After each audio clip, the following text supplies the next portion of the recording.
Before you fall asleep tonight, imagine discovering a small shop hidden on a quiet street that appears only after midnight. A shop where people can buy back memories they thought were lost forever.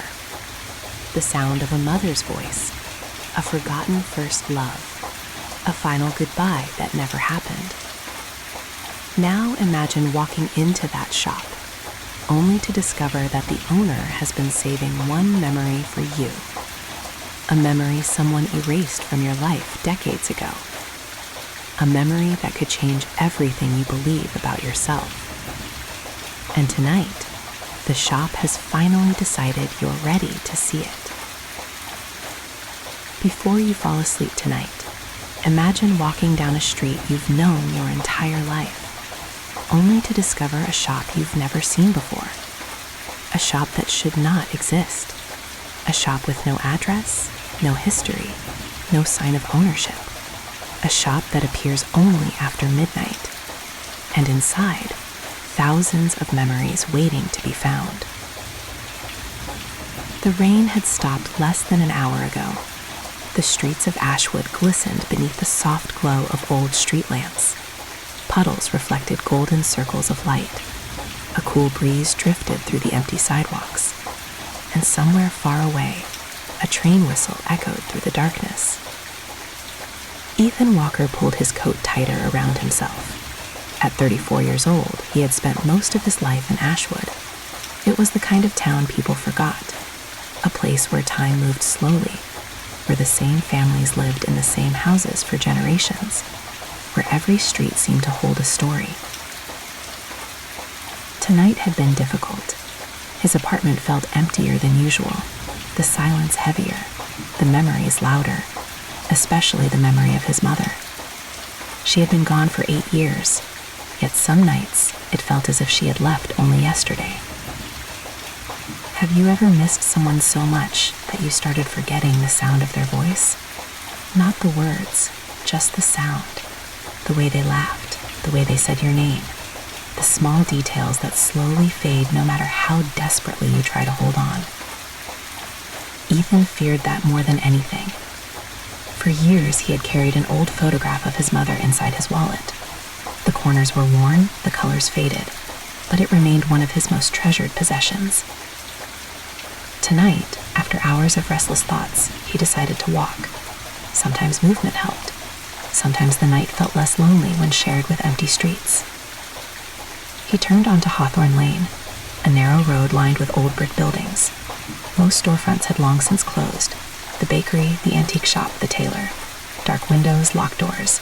Silent reminders of another era. Then Ethan stopped.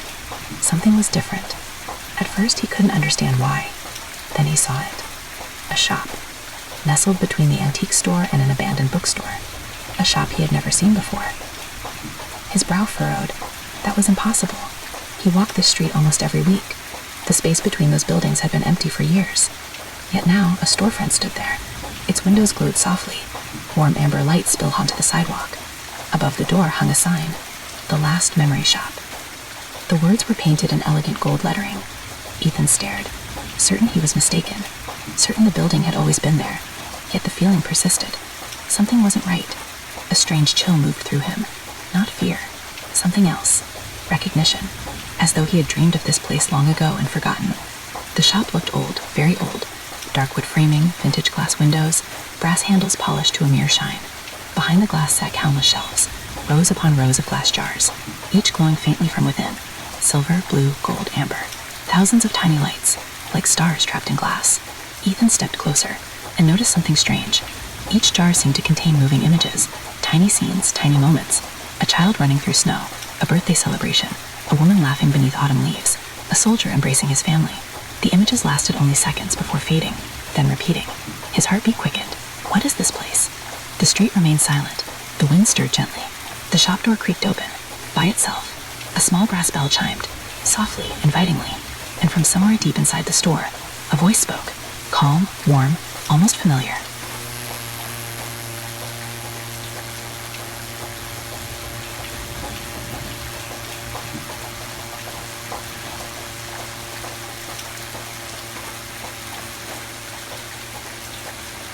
Envelope. Old. Yellowed with age. His name written across the front.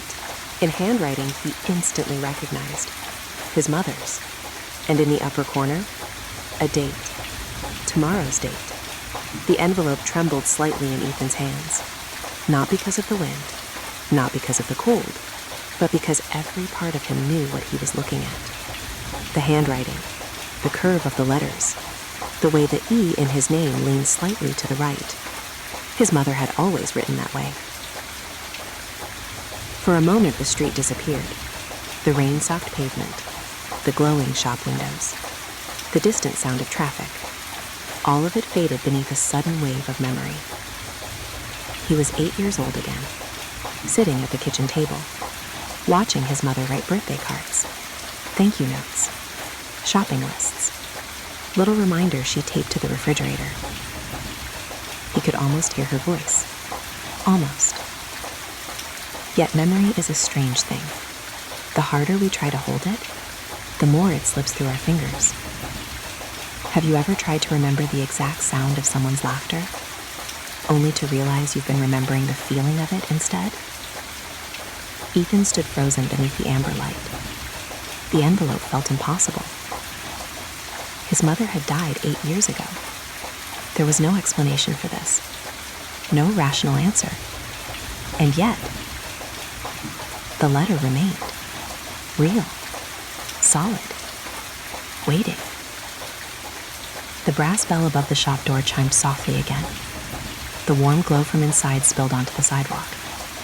And the voice returned. Gentle, patient. You should come inside. Ethan looked up sharply. He couldn't see anyone beyond the doorway. Only rows of shelves. And countless glowing jars. The voice seemed to come from everywhere at once. Not loud, not threatening. Simply certain. For several seconds he considered leaving, turning around, going home, pretending none of this existed. But curiosity is a powerful thing, especially when wrapped in grief, especially when wrapped in hope. Slowly, Ethan stepped forward.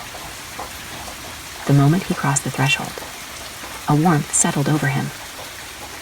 Not heat, comfort. The kind of comfort found in old libraries, in childhood bedrooms, in places filled with stories. The shop was larger than it appeared from outside. Much larger. Shelves stretched into shadows. Glass jars lined every wall. Thousands of them. Perhaps tens of thousands. Each glowing softly. Each containing tiny moving images. Each holding a moment frozen in time. Ethan stared in amazement. A young boy riding a bicycle. A wedding kiss. A grandmother reading a bedtime story. A father teaching his daughter to fish. Every jar held a life. A moment. A memory. The sight was beautiful and heartbreaking, because every memory seemed precious. Every memory seemed alive. You can hear them if you listen carefully. The voice came from nearby. Ethan turned. An elderly man stood behind a wooden counter. He appeared to be in his 70s, perhaps older. Silver hair, kind eyes, dark vest, white shirt. The sort of face that looked familiar despite being unfamiliar. The man smiled gently. Good evening, Ethan. Ethan swallowed. Who are you? The old man tilted his head slightly. Most people call me the keeper. The keeper of what? The man's eyes drifted toward the shelves. Lost things. A silence followed. Not uncomfortable. Simply thoughtful. Then Ethan lifted the envelope. My mother's handwriting. Yes. How? That, the keeper replied softly, is a longer story. Ethan's pulse quickened. You knew her? The old man smiled sadly. I know many people. Not an answer. At least not the answer Ethan wanted. Before he could ask another question, something caught his attention. A woman stood several aisles away, perhaps 40 years old. Dark coat, tired eyes. She held a glowing blue jar in both hands. Tears streamed down her face, yet she was smiling. Smiling as though she had found something she thought was gone forever. Ethan watched, confused. The woman carefully removed the lid. A silver mist drifted upward, then surrounded her. For a moment, the shop vanished around her. The air shimmered. The light changed. And suddenly, the woman was standing somewhere else. Not physically, but emotionally, mentally, inside the memory. Ethan could see it. A summer afternoon. A garden. A little girl running through tall grass. Laughing. Calling for her mother. The woman gasped. A trembling hand rose to her mouth. Emily. The name escaped her lips like a prayer. The little girl laughed again. A sound filled with sunlight. A sound filled with life. Then the vision faded. The silver mist returned to the jar. The woman collapsed into a nearby chair, crying softly, not from sadness, from relief. The keeper watched quietly, giving her space, giving her dignity. After several moments, she stood, carefully placed the jar back on the counter, and whispered, "Thank you." The keeper nodded. "You remembered." The woman smiled, then left. The bell above the door chimed softly behind her. Silence returned. Ethan stared. What was that? The keeper folded his hands. A memory. That wasn't possible. Most meaningful things aren't. The answers somehow felt honest. Ethan looked around the shop again.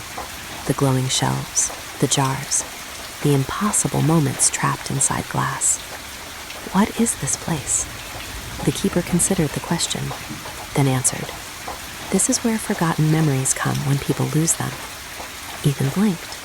People lose memories all the time. Exactly. The old man gestured toward the shelves. A child's first snowfall, a father's final words, a forgotten promise, a missed goodbye, an anniversary, a first kiss, a favorite song. Small things, big things, all lost eventually. Ethan felt a chill. And you keep them? Until they're needed. The keeper's voice remained calm, as though discussing weather, as though nothing about this was unusual. Ethan looked at the envelope again. Tomorrow's date. His mother's handwriting. Questions swirled inside him. Questions without answers. But another thought suddenly emerged, one that frightened him more than anything. What if someone forgets something important? The keeper's expression softened. They usually do. The words hung heavily between them. Then the old man turned toward a distant shelf, a shelf hidden deeper in shadow. And for the first time, his smile faded. There are some memories, he said quietly, that people were never supposed to lose. Ethan followed his gaze. A locked glass cabinet stood at the back of the shop. Unlike every other shelf, its jars glowed crimson. Not blue, not gold, not silver. Red, deep, unsettling, almost alive. Ethan felt an instinctive unease. What are those? The keeper remained silent for several seconds, long enough to make the silence meaningful. Then he spoke, very softly. They're dangerous. A distant clock somewhere inside the shop struck midnight. Once, twice, 3 times. And as the final chime echoed through the darkness, one of the crimson jars suddenly lit up, brighter than all the others.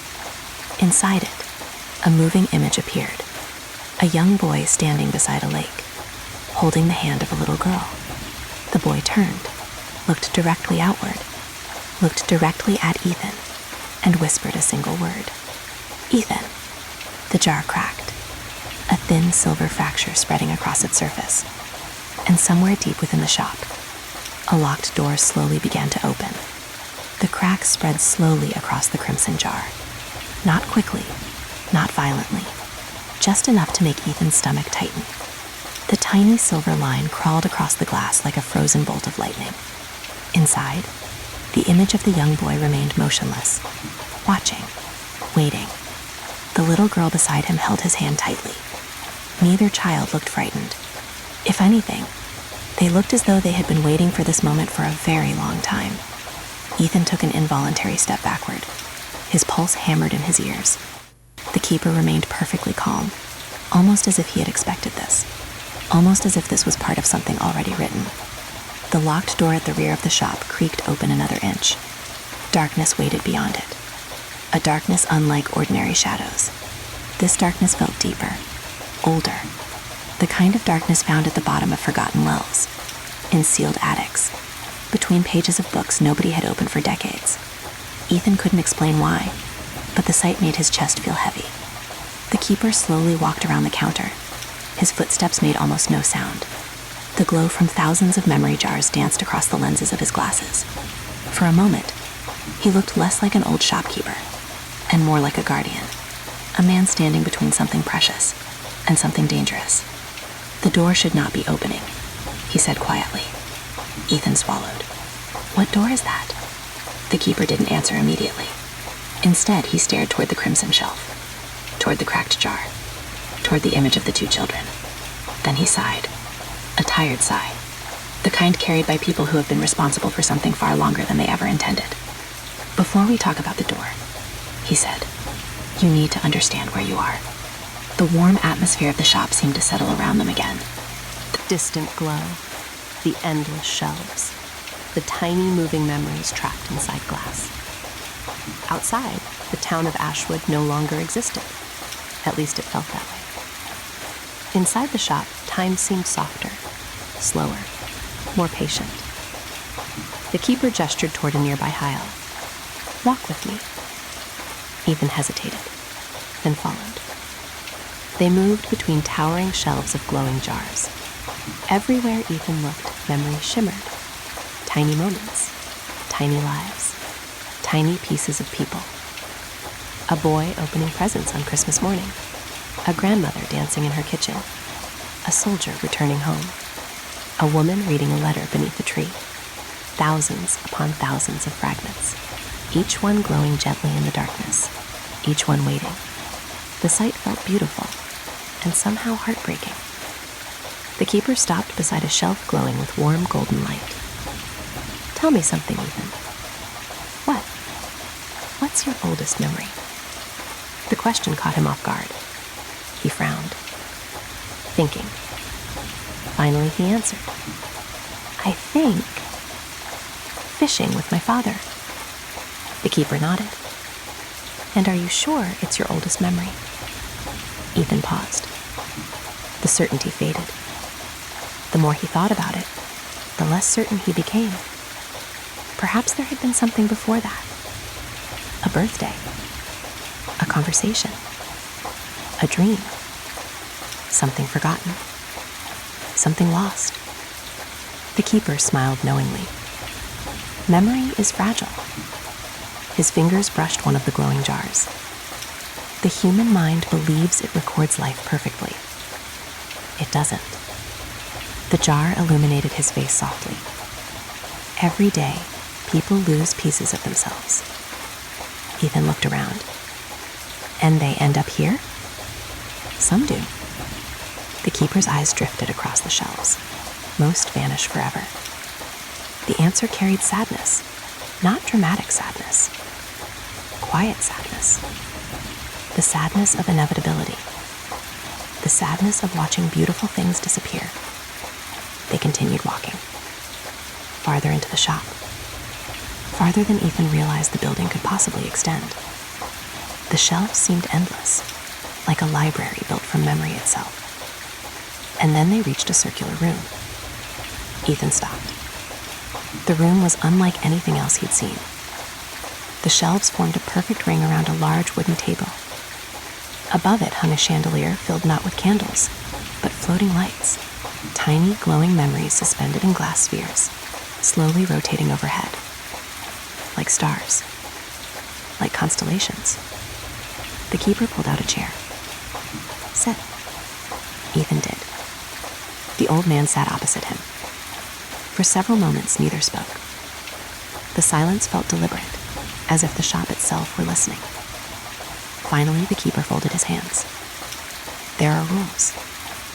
Ethan immediately thought of the crimson jars, the hidden door, the impossible letter from his mother. And somehow, the words made sense. Of course there were rules. A place like this needed them. What kind of rules? The keeper's expression became serious. The kind that keep the world intact. A chill moved through Ethan. The old man raised one finger. First rule. The floating lights above them dimmed slightly. No memory may be changed. Ethan nodded slowly. Okay. The keeper continued. You may revisit a memory. You may experience it again. You may understand it differently. But you may never alter it. His voice carried unusual weight, as though the rule existed because someone once broke it. Ethan noticed that immediately. What happens if someone tries? The keeper looked away, toward the shadows. For the first time, genuine sadness appeared in his eyes. Nothing good. The answer felt incomplete, but Ethan sensed it was all he would get. The keeper raised a second finger. Second rule. The floating lights brightened again. No memory may be taken by force. Ethan frowned. What does that mean? Every memory belongs to someone. The old man touched one of the jars, even forgotten ones. If a memory chooses not to return, it stays. The wording struck Ethan as strange. Chooses, as though memories possess their own will.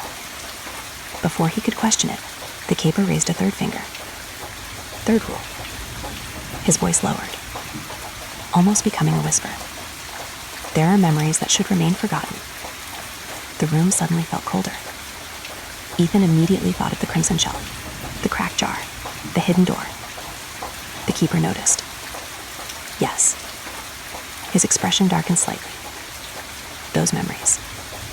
For several seconds, neither spoke. The silence stretched. Heavy. Meaningful. Then Ethan finally asked, Why? The keeper leaned back slowly. His eyes seemed older than before. Much older. There are memories powerful enough to reshape lives. The floating lights overhead drifted gently, casting moving shadows across the room. Some reveal truths people aren't ready to face. Some contain grief too large to survive. Some were hidden for a reason. The words settled heavily between Them. Have you ever wondered whether forgetting is sometimes a gift? Whether the mind hides certain things because it knows the heart cannot carry them yet? Ethan wasn't sure. But suddenly, he wasn't sure he wanted all his memories back. The realization surprised him. The keeper stood. Come. They left the circular room, returning to the main aisles, returning to the glow of ordinary memories. For a while, neither spoke. Then Ethan noticed something unusual. A single shelf, almost empty. Only 3 jars remained, all glowing faintly silver. Unlike every other shelf, this one seemed abandoned, forgotten. What is this? The keeper stopped walking. His expression changed. A sadness deeper than before. Those are memories waiting for someone who never came back. The answer hit harder than Ethan expected. What do you mean? The old man touched one of the jars gently. Sometimes people die before finding what they lost. Silence. Soft. Heavy. Human. The jar glowed brighter beneath his fingertips. Inside, Ethan briefly saw an old man sitting on a porch, smiling, watching a sunset. Then the image vanished. The keeper withdrew his hand, and for a moment, Ethan thought he saw tears in the old man's eyes. But before he could be sure, a loud sound echoed through the shop. Crack. Both men turned instantly. The crimson shelf. Another fracture had appeared, larger this time. The red jar pulsed violently. Inside, the two children were moving. Not repeating, not looping, moving freely, as though they were alive, as though they were watching.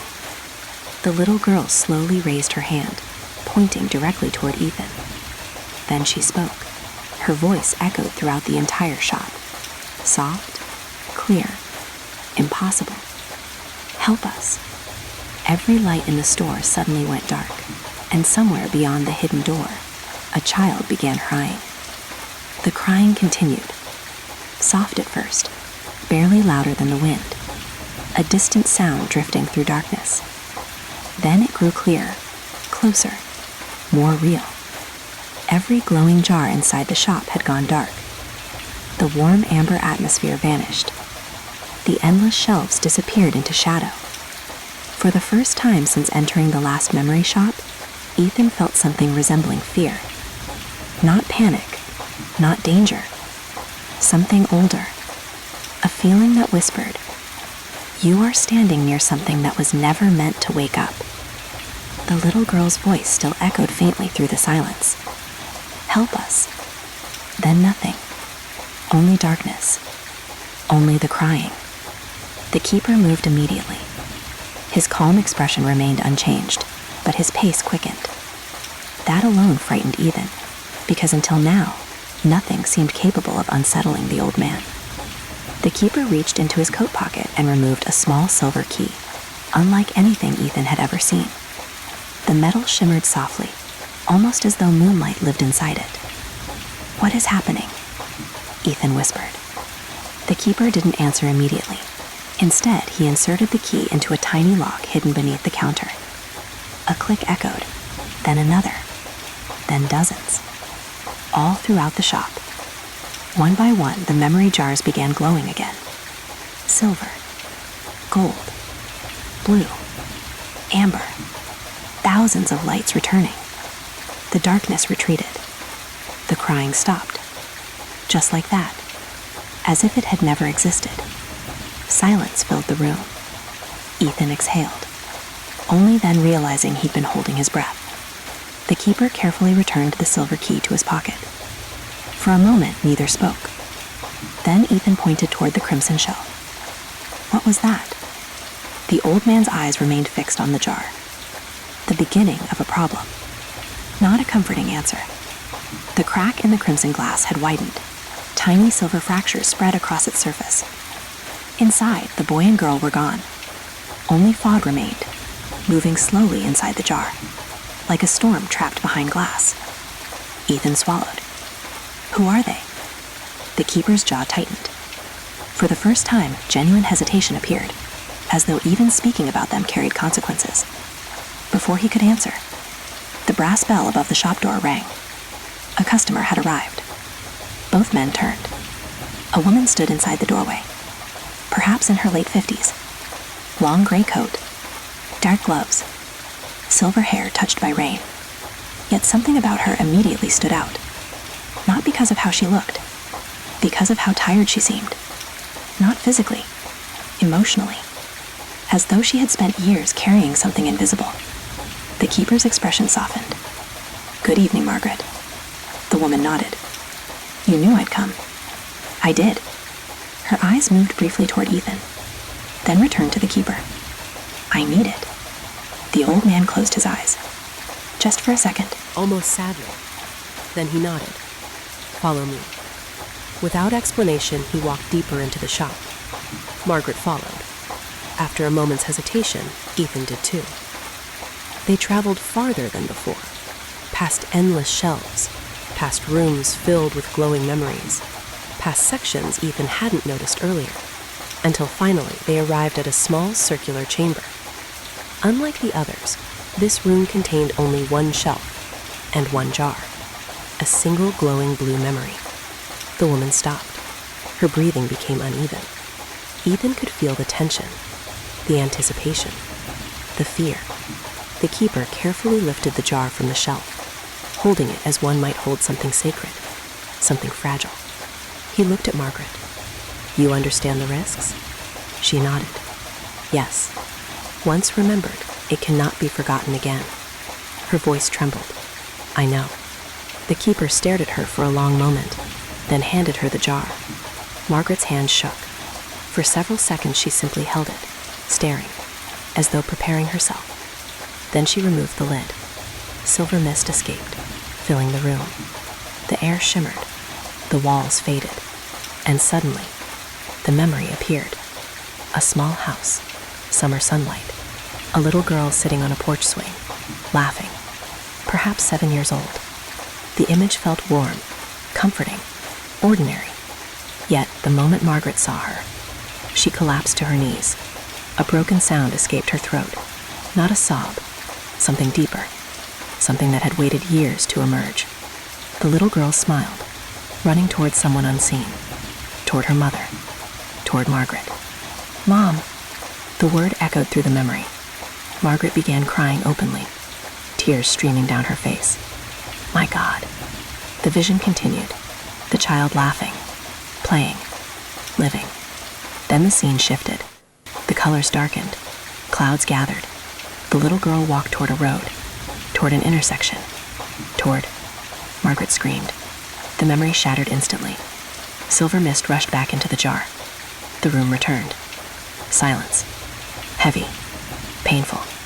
Margaret sat trembling on the floor, unable to speak, unable to breathe properly. Ethan stared, heart pounding. He looked toward the keeper. "What happened?" The old man answered quietly. "Her daughter died 23 years ago." The words landed heavily. The room seemed colder. Margaret finally found her voice. Barely. "I wanted to remember her laugh." A tear slid down her cheek. That's all. The keeper knelt beside her, gentle, patient. "Did you?" Margaret closed her eyes. More tears came, but this time she smiled, very faintly. "Yes." Silence followed. One of those rare silences filled with understanding, filled with grief, filled with love. Eventually, Margaret stood, still trembling, still crying, yet somehow lighter, as though a piece of herself had returned. Before leaving, she looked at Ethan, studied him carefully, then spoke. "You've seen the red shelf." It wasn't a question. Ethan nodded slowly. Her expression darkened, and for the first time, fear appeared in her eyes. Real fear. The children aren't supposed to be awake. The keeper looked up sharply. Margaret immediately regretted saying it. That much was obvious. But the words were already spoken. The damage already done. Ethan stepped forward. "What children?" Margaret hesitated. The keeper stood, a warning hidden behind his calm expression. But she spoke anyway, very softly. "There used to be 4. The room went silent. Ethan frowned. "For what?" Margaret swallowed. "4 children. 4 memories. 4 keys." The keeper closed his eyes, as if something inevitable had finally begun. Margaret continued, her voice barely above a whisper. "They were locked away long before I arrived. Long before you were born. Long before this town even existed." Ethan's pulse quickened. Every instinct told him he was finally approaching the truth. The hidden truth beneath the shop. The truth behind the crimson jars. The truth behind the impossible letter from his mother. But before he could ask another question, a violent tremor shook the building. The shelves rattled. Thousands of jars flickered. The lights dimmed, then brightened again. A distant crash echoed from somewhere below. Not inside the shop. Beneath it. Deep underground. Everyone froze. The keeper's face drained of color. For the first time, true fear appeared. The old man whispered only 3 words. Words that made Margaret stagger backward. Words that made the room feel suddenly much smaller. The 4th key. His eyes lifted toward the floor. Toward whatever lay beneath them. Toward something hidden for a very long time. Has opened. The room fell silent. Not ordinary silence. The kind of silence that follows a storm before anyone realizes the damage. The keeper stood motionless. Margaret's face had gone pale. And somewhere, Beneath the last memory shop, something had awakened. Something old. Something forgotten. The floor vibrated once more. A deep tremor. Then stillness returned. But it was not the same stillness as before. This silence felt alive. Waiting. Listening.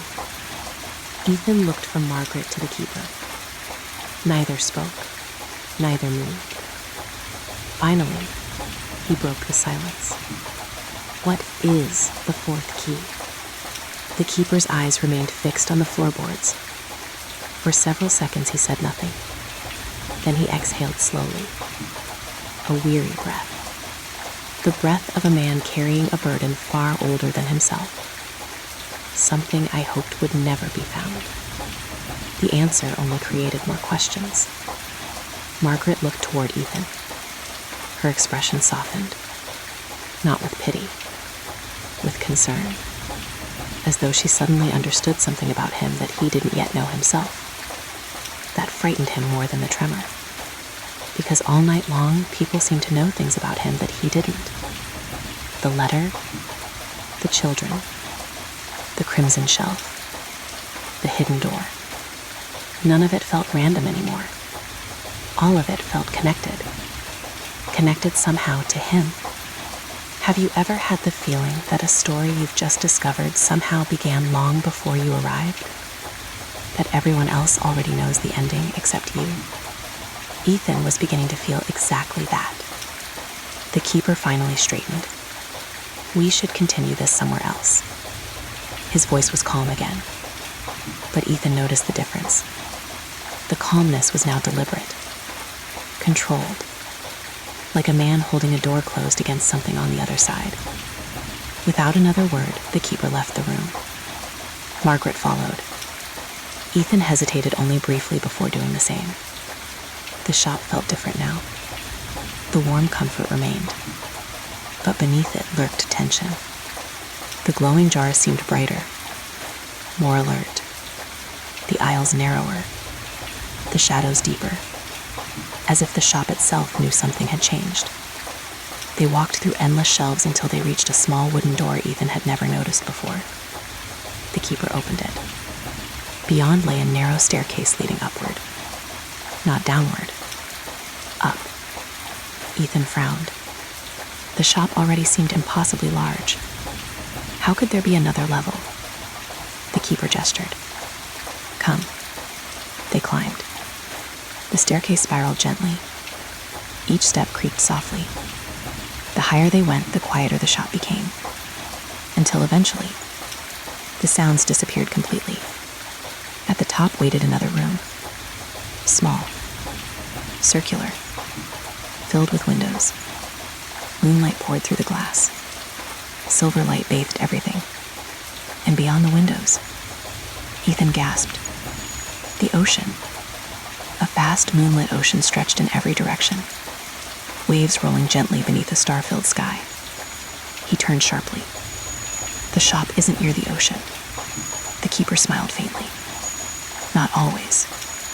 Not always. Another impossible answer. Yet Ethan barely questioned it anymore. The room contained only 3 chairs, a small table, and an old photograph resting at the center. The keeper carefully picked it up, then handed it to Ethan. The moment Ethan touched it, something happened. The room vanished. The ocean vanished. The shop vanished. And suddenly, he was somewhere else. A wooden pier. Summer. Sunlight dancing across water. The scent of salt and warm air. A peaceful afternoon. And standing at the end of the pier, a little boy. Perhaps 8 years old. Dark hair. Blue jacket. Small fishing rod clutched in his hands. The boy looked familiar. Painfully familiar. Ethan's breath caught, because he recognized him immediately. It was himself. Not similar. Not resembling. Him. A childhood version of himself. The memory moved naturally around him, like a living dream. The boy sat quietly on the edge of the pier, feet dangling above the water, waiting, watching, smiling. Then someone approached. A woman. Warm eyes, gentle smile, dark hair moving in the breeze. Ethan held his chest tightened. His mother. She sat beside the boy. The younger Ethan leaned against her shoulder. The two watched the water together, neither speaking, neither needing to. The scene radiated peace. Simple. Ordinary. Perfect. The kind of moment people rarely recognize as important until years later. The kind of moment memory protects. The kind of moment grief treasures. Tears formed in Ethan's eyes. Because he remembered this day. Or at least, he thought he did. Yet something felt different. Something hidden. The younger Ethan suddenly looked up. "Mom?" She smiled. "Yes?" The boy hesitated. Then asked a question. A question Ethan had completely forgotten. "Will you always remember me?" The words hit like a physical blow. His mother froze. Just briefly. Then her smile returned. Soft. Sad. Beautiful. "Oh, sweetheart." She brushed a strand of hair from his forehead. Of course. But what if you forget? The question seemed strange for a child. Yet children often ask the deepest questions, the questions adults spend their lives avoiding. His mother looked out toward the water, thinking carefully. Then she pointed toward the horizon, toward where the sea met the sky. "Do you see that line?" The boy nodded. "You know it's there even when you can't touch it, even when fog hides it, even when night covers it." The child listened carefully. His mother smiled. "Love is like that." A tear slid down Ethan's cheek because he had forgotten this conversation, forgotten every word, forgotten this entire day. Yet now, hearing it again felt like finding a lost piece of himself. Have you ever recovered a memory so beautiful that losing it felt like losing someone twice? The younger Ethan leaned against her shoulder, satisfied, comforted, safe. The scene should have ended there. A perfect memory, a peaceful moment. But it didn't, because suddenly, something changed. The sunlight dimmed, the colors shifted, the air grew colder. His mother turned sharply, looking behind her, towards something outside the memory, towards something Ethan could not see. Fear appeared in her eyes, real fear. The younger Ethan didn't notice, but she did. And then, to Ethan's absolute shock, she looked directly at him, not at the child, at him, the adult Ethan, standing outside the memory, watching. Her eyes widened. Recognition, impossible recognition, as though she could see him, as though she knew he was there. Then she spoke, not to the child, not to herself, to him. "Ethan." His heart stopped. The memory wasn't supposed to work this way. Memories couldn't see observers. The keeper had said so. The rules were clear. Yet she was looking directly into his eyes. "Ethan," she whispered again. The ocean around them began shaking. The sky darkened. The memory destabilized. His mother's expression became urgent, terrified, as though she had only seconds remaining. There isn't much time. The water behind her began turning black. The horizon cracked like broken glass. The entire memory started collapsing. His mother stepped forward, reaching toward him, desperately. And then she said the words that changed everything. The shop didn't choose you. The world shattered around them. The pier broke apart. The sky vanished. The ocean disappeared. And just before the memory completely collapsed, his mother spoke one final sentence, a sentence that echoed through darkness, a sentence that froze Ethan's blood. "You were born there." The vision exploded into silver light. Ethan gasped, falling backward into the chair. The room returned. The ocean beyond the windows. The keeper. Margaret. The photograph. Everything. Yet neither of them looked surprised, as though they already knew what he had seen, as though they had been waiting for this moment. Ethan struggled to breathe, his hands shaking violently. "What does that mean?" Neither answered. Then the floor trembled again, harder this time. A loud crack echoed somewhere below the shop, followed by another, and another. The keeper rushed toward the window, his face pale. Margaret moved beside him. Ethan followed, and what he saw below made his heart stop. Far beneath the ocean, far beneath the moonlit waves, a massive door had appeared, ancient, black, impossible, slowly opening. And standing before it were 4 children, watching him, waiting.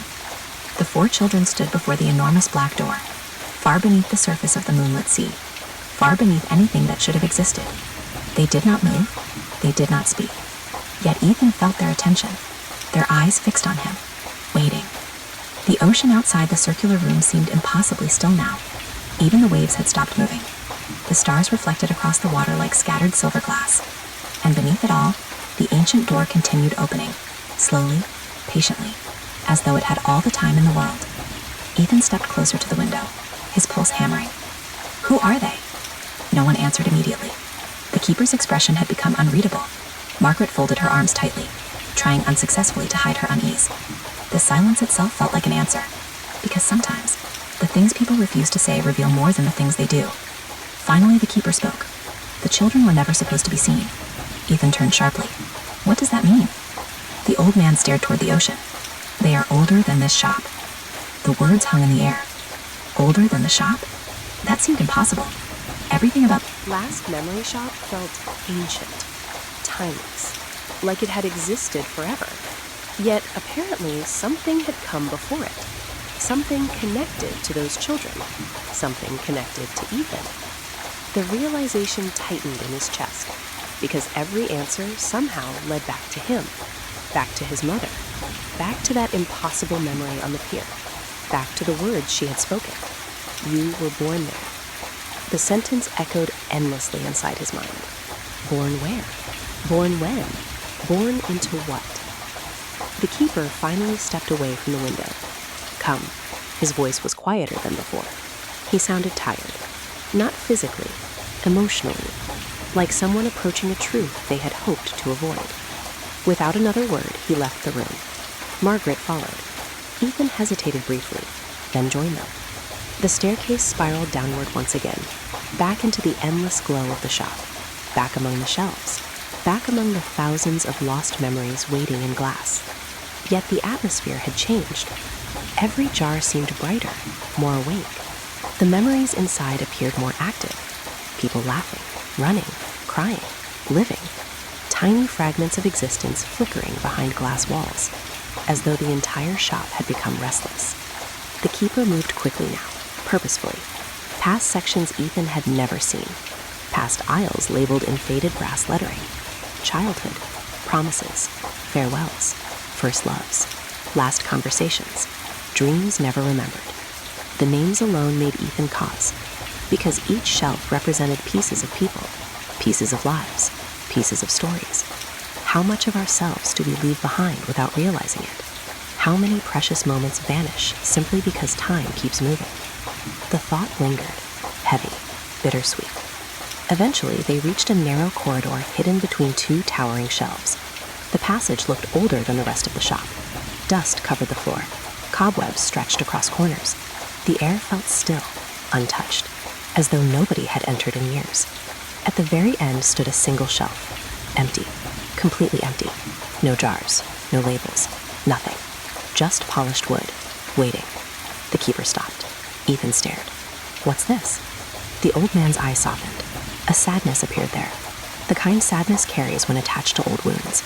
This shelf once held the most important memories in existence. Ethan frowned. It looks empty. Now it is. The answer only deepened the mystery. Margaret stepped closer, running her fingers gently along the wood, almost affectionately, as though greeting an old friend. Ethan noticed small markings carved into the shelf. Symbols. Ancient symbols. The same symbols he had seen earlier beneath the lighthouse staircase. Curved lines, circles, strange patterns that seemed familiar despite being completely unknown. He pointed toward them. What do they mean? The keeper looked at the carvings. For several seconds he said nothing. Then, they are names. Whose names? The old man hesitated, then quietly answered. The first memories. A chill passed through Ethan. The first memories. The phrase sounded impossible. How could memories have a beginning? How could memories exist before people? Yet somehow, he knew this story wasn't about ordinary memories anymore. Not really. The keeper rested a hand on the empty shelf. The shop was built around them. The entire system depended on them. What system? The old man closed his eyes briefly, then opened them. The balance between remembering and forgetting. The answer made little sense, yet it felt important. Dangerously important. Before Ethan could ask more questions, something caught his eye. A tiny object hidden in the far corner of the shelf, almost invisible beneath years of dust. He reached toward it. The keeper immediately reacted. Wait, too late. Ethan picked it up. A photograph. Small, old, worn with age. His breath caught, because the moment he touched it, the image changed. The faded surface sharpened, colors returned, and suddenly the photograph became clear. 4 children, standing together, smiling. 2 boys, 2 girls.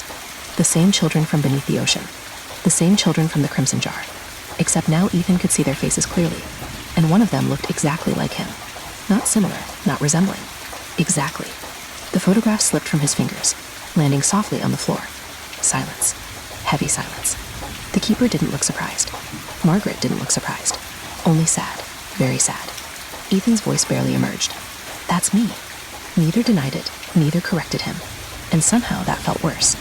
The keeper slowly bent down, picked up the photograph, studied it quietly, then turned it over. Something was written on the back. A date and a sentence. Ethan leaned closer. The handwriting looked familiar. Not his mother's. Older. Much older. The words were faded, but still readable. When the 4th child remembers, the door will open. The air left Ethan's lungs. The floor beneath him suddenly felt unstable, as though reality itself had shifted. The 4th child. The door beneath the ocean. The crimson jars. Everything connected. Everything. Margaret spoke softly, almost to herself. I was afraid of this. The keeper nodded. So was I. Then, a sound echoed through the shop. Soft at first, almost distant.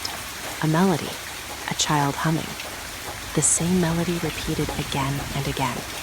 Beautiful, gentle, unmistakably familiar. Ethan froze, because he knew that melody. His mother used to sing it to him when he couldn't sleep. The humming drifted through the aisles, closer, closer, then stopped directly behind them. Slowly, very slowly, Ethan turned around. The corridor was empty, except for one thing. A new memory jar sat on the empty shelf. It hadn't been there before. No one had placed it there. No one had carried it in. It simply existed now, glowing softly, silver and blue, waiting. And inside the jar, a baby slept peacefully in a cradle.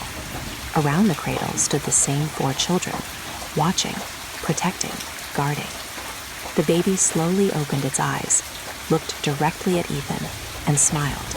The baby inside the jar continued smiling, not the random smile of an infant, not the unconscious expression people often mistake for happiness.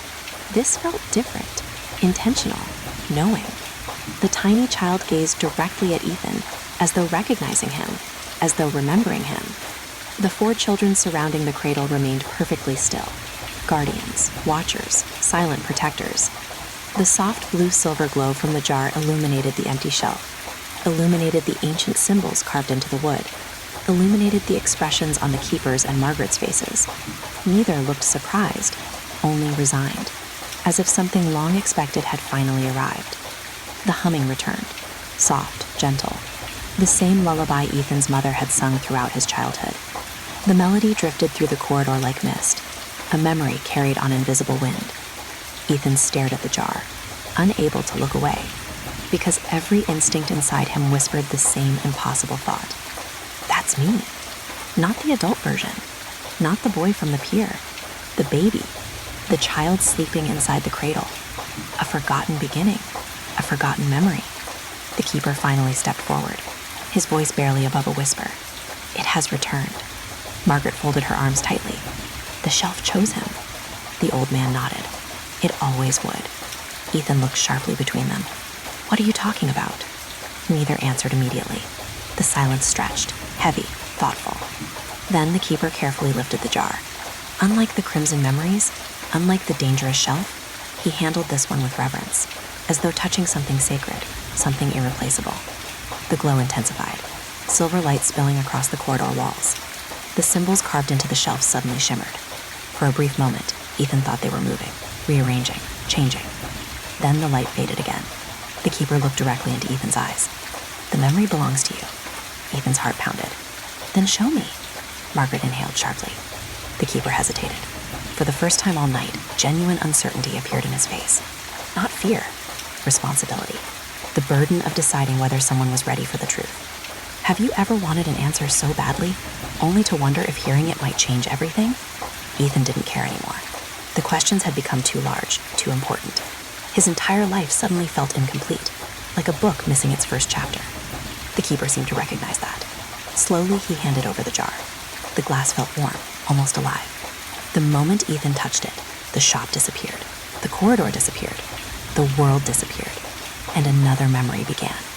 Snow. That was the first thing he noticed. Soft snow drifting through darkness. A winter night. Silent. Beautiful. The kind of snowfall that makes the world feel smaller, safer, more intimate. The scene slowly came into focus. An old train station. Small. Forgotten. Hidden somewhere beyond ordinary maps. The platform stood empty beneath glowing lanterns. Snow gathered across the tracks.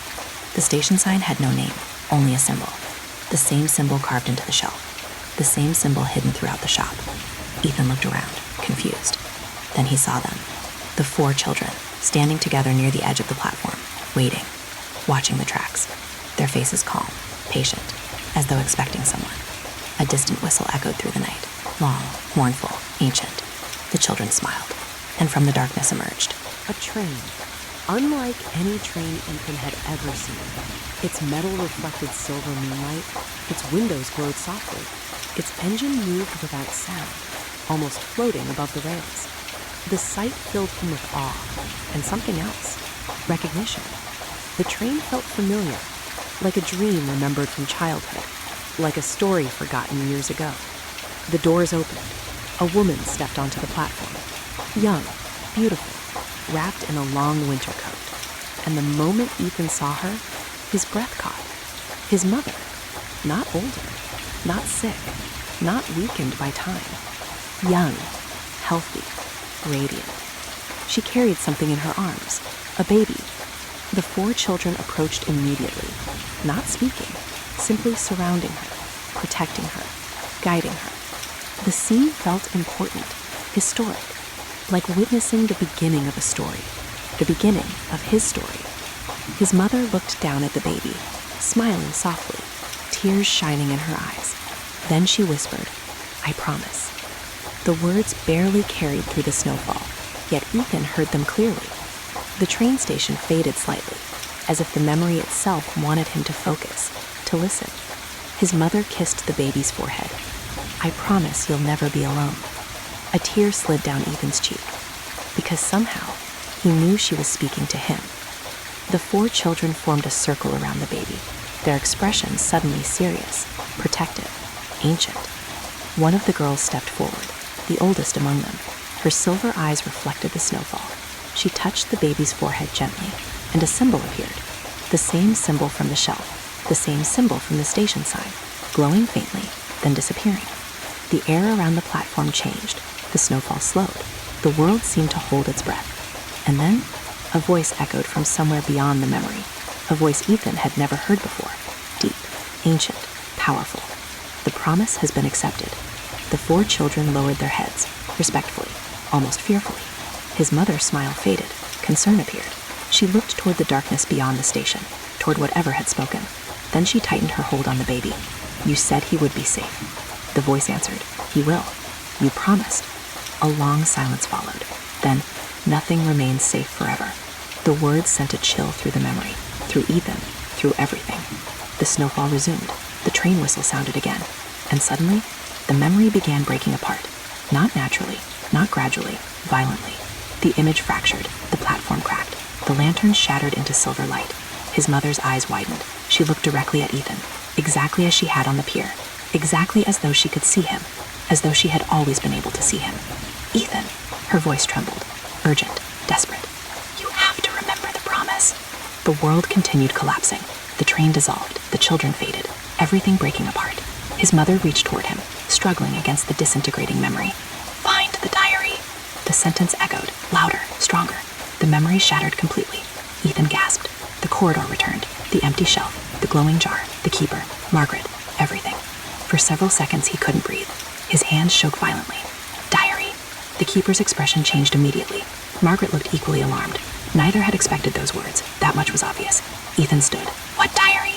The old man closed his eyes briefly, almost defeated. Then he whispered, "I hoped she wouldn't tell you." A loud sound echoed through the shop, not from below this time, from somewhere deeper inside. A door slamming open, followed by the sound of pages turning, hundreds, thousands, rustling through unseen air. The keeper's face drained of color. Margaret stepped backward, and somewhere beyond the shelves, a light appeared, a single golden light, moving slowly toward them, as though someone carrying a lantern was approaching through the darkness. The golden light drifted through the darkness between the shelves, slowly, deliberately, as though it had nowhere else to be. The rustling of pages continued. Hundreds, thousands, like an invisible library had suddenly awakened somewhere deep inside the shop. Ethan stared into the shadows. The light moved closer, brighter, warmer, and with each step it seemed to illuminate memories hidden within the shelves. Tiny moments flickered to life. Children blowing out birthday candles, couples dancing beneath string lights, old friends embracing after years apart. The memories seemed to lean toward the light, drawn to it, responding to it. The keeper remained completely still. Margaret too. Neither spoke, neither interrupted, almost as though they recognized whoever was approaching. The lantern finally emerged from the darkness, held by an elderly man, perhaps 80 years old, perhaps older. His gray suit looked decades out of fashion. His shoes were worn, his silver hair neatly combed, and his expression carried the permanent confusion of someone searching for something important.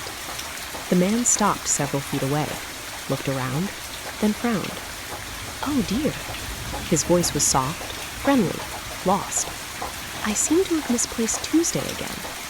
Silence. Then Margaret sighed. The keeper closed his eyes, and for the first time all night, a faint smile appeared. The old man holding the lantern brightened.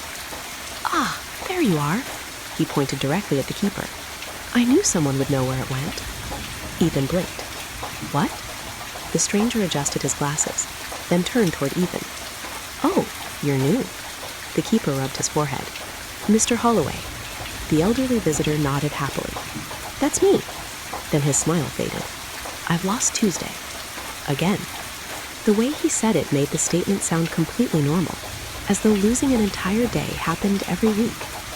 Ethan stared, unsure whether he was witnessing madness or something much stranger.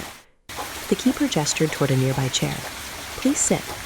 Mr. Holloway did, placing the lantern carefully beside him. The warm golden glow spread across the aisle, comforting, gentle, the kind of light found in old homes and forgotten stories. Ethan noticed something strange immediately. The lantern wasn't fueled by flame. Inside it floated a memory, a glowing memory, tiny and golden, moving softly within the glass. The sight made him pause. The keeper noticed. Every customer leaves differently. Mr. Holloway chuckled. Some of us lose more than others. The old man seemed perfectly cheerful despite his problem. That somehow made it more unsettling. Ethan sat nearby, watching, listening, trying desperately to understand. The keeper opened a large ledger resting on a nearby shelf. The book looked ancient, its pages yellowed with age. Names filled every line. Thousands of names, thousands of stories. The keeper turned several pages, then stopped. "Ah!" Mr. Holloway leaned forward eagerly. "You found it?" The keeper nodded. 3 years ago. The old man sighed with relief. "I knew it." Ethan finally couldn't contain himself. "What exactly happened?" Mr. Holloway smiled, the smile of someone telling a favorite story. "I lost Tuesday." "How?" The elderly man thought for a moment, then shrugged. "I don't remember." The irony clearly amused him. The keeper answered instead. Mr. Holloway misplaced an entire day. Ethan waited, certain there would be more explanation. There wasn't. The old man simply nodded, as though that clarified everything. An entire day? Yes. The keeper closed the ledger. "It happens occasionally." That sentence somehow felt more impossible than anything else he'd seen tonight. Memories, ghostly voices, ancient doors beneath oceans. All of that seemed easier to accept than someone casually losing Tuesday. Mr. Holloway noticed Ethan's confusion. His expression softened. Then he pointed toward one of the shelves. "You think memories are small things." Ethan followed his gaze. Hundreds of jars glowed quietly. "You think memory is simply remembering." The old man smiled sadly. "It isn't." The lantern beside him flickered. Golden light danced across his face. "Memory is identity." The words settled heavily. "You remove enough memories." He paused, searching, then continued. "And eventually you remove pieces of yourself." Silence followed, gentle, thoughtful, the kind of silence that arrives when someone speaks truth. Have you ever forgotten something important? Not because it vanished, but because life became too loud, too busy, too fast? A name, a promise, a dream, a part of yourself? The thought lingered. Mr. Holloway leaned back, looking suddenly older, tired, not physically, emotionally. My wife used to say memories are how the soul leads breadcrumbs. The smile returned, smaller now, sadder, so we can find ourselves again. For a moment, nobody spoke. Then the keeper stood. Let's find your Tuesday. The old man brightened immediately. Together they moved through the shelves, past glowing memories, past forgotten conversations, past lost birthdays and unfinished stories. Eventually, they arrived at a section Ethan had never seen. A brass sign hung above it. Misplaced time. Rows of jars stretched endlessly. Some glowed blue, others gold, others silver. Every jar held moments that no longer fit neatly where they belonged. The keeper studied the shelves carefully, then stopped. There, a single golden jar sat near the top. Warm, bright, patiently waiting. Mr. Holloway smiled. That's it. The keeper carefully removed the jar, handing it over. The elderly man removed the lid. Golden mist escaped. The memory unfolded. And suddenly, the aisle transformed. A summer afternoon. A small park. Birds singing, children laughing. A woman sitting on a bench, reading, smiling. Mr. Holloway froze. Tears filled his eyes immediately. The woman looked up.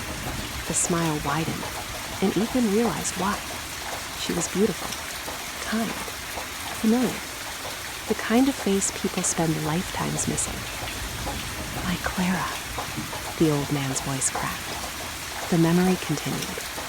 The woman closed her book, stood, walked toward him, toward the younger version of himself, then kissed him gently.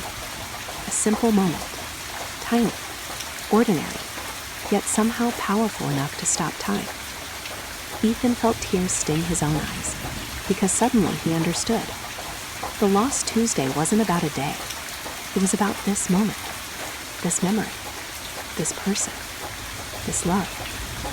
The scene faded slowly, returning to the shop, returning to reality. Mr. Holloway wiped his eyes, smiling through tears. Thank you. The keeper nodded quietly. No charge. The old man laughed softly, then stood, picking up his lantern. As he prepared to leave, he paused, looking directly at Ethan. For the first time, his confusion vanished, completely. His eyes became sharp, focused, knowing. And when he spoke, his voice sounded different, older, wiser, almost ancient. They're waking up. The smile disappeared. The aisle grew colder. Ethan felt it immediately. So little time left. The keeper stiffened. Margaret turned sharply.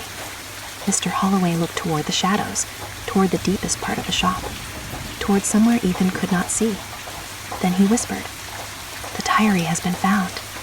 The lantern flickered violently. For one brief moment, a different image appeared inside the glass. Not Clara, not a memory, a door. The same black door beneath the ocean, opening wider, and standing behind it, a fifth child, watching, smiling. The fifth child smiled from behind the black door, only for a moment, a single heartbeat, a single impossible glimpse. Then the image vanished from Mr. Holloway's lantern. The warm golden memory returned. Clara sitting beneath sunlight, reading her book, waiting forever inside a perfect afternoon. Yet Ethan couldn't stop thinking about what he had seen. A fifth child. Not 4, 5. Everything inside him knew that mattered.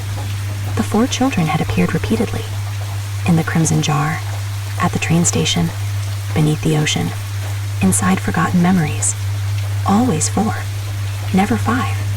And yet, someone else had been standing behind the door, watching, waiting, smiling. The keeper's expression had become grave. Even Margaret looked shaken. Mr. Holloway seemed unaware that anything unusual had happened. Or perhaps, aware in a way that didn't trouble him. Some people become comfortable with mysteries after living alongside them long enough. The elderly man adjusted his coat, picked up his lantern, and smiled warmly. "Thank you again." The keeper nodded. "Travel safely." Mr. Holloway paused at the end of the aisle, then looked back one final time. His eyes met Ethan's, and once again, that strange clarity returned, as though another person briefly looked through him. A wiser person, a much older person. "You should hurry." The words came quietly, gently, yet they carried weight. Then he left. The brass bell chimed softly. Silence followed. The shop seemed larger after he was gone, emptier, The keeper closed the ledger. Margaret folded her arms. Neither looked eager to continue the conversation. Unfortunately for them, Ethan had reached his limit. The fifth child. Neither answered. The door. Still silence. The diary. The keeper exhaled slowly, the kind of sigh reserved for unavoidable truths. Then he looked toward Margaret. She gave a small nod, reluctant, but understanding. The decision had been made. Whatever they had been hiding, it could no longer remain hidden. Come with me. The keeper's voice was quiet, serious.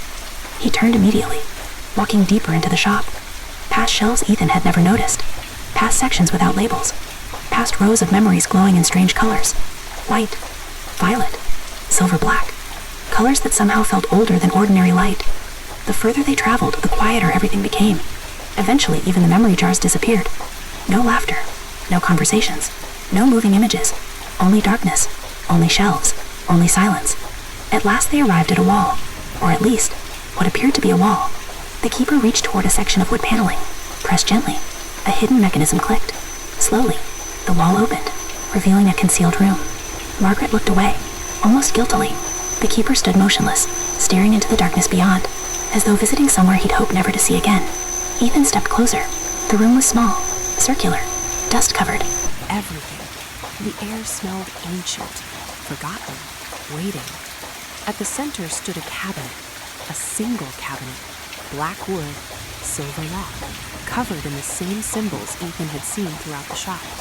The symbols seemed to shimmer faintly, like distant stars.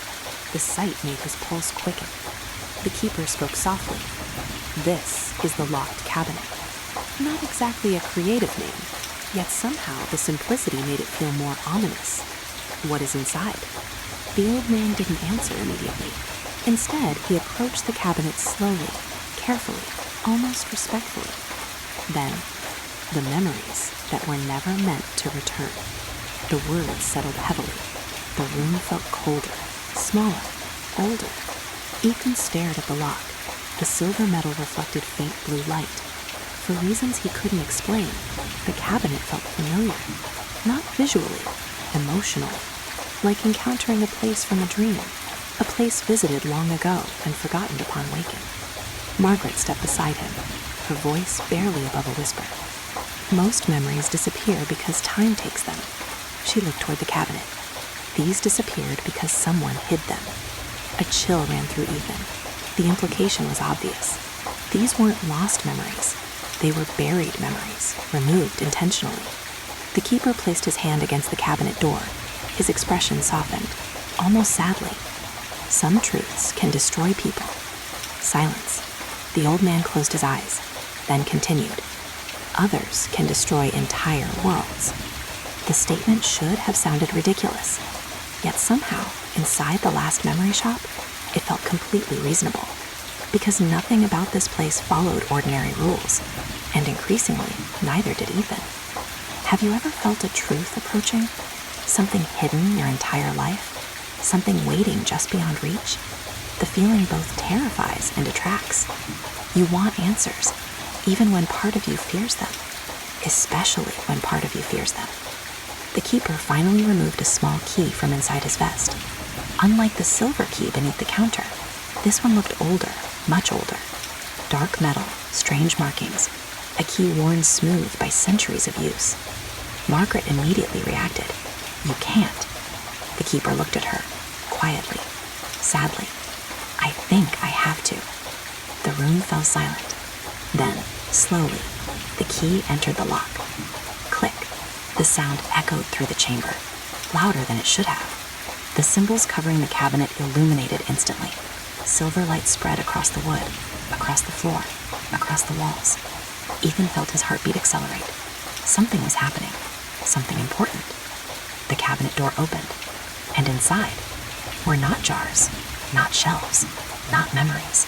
Books, hundreds of books, ancient journals, diaries, records, thousands upon thousands of pages. The sight surprised Ethan. After everything tonight, he expected something stranger, something supernatural. Yet somehow, the books felt even more unsettling, because stories survive, stories remember, stories preserve things long after people disappear. The keeper carefully removed one volume. Dark leather, worn edges, no title, no author. Only a symbol embossed on the cover. The same symbol. Always the same symbol. The old man handed it to Ethan, his expression unreadable. "Open it." Ethan hesitated, then obeyed. The pages crackled softly.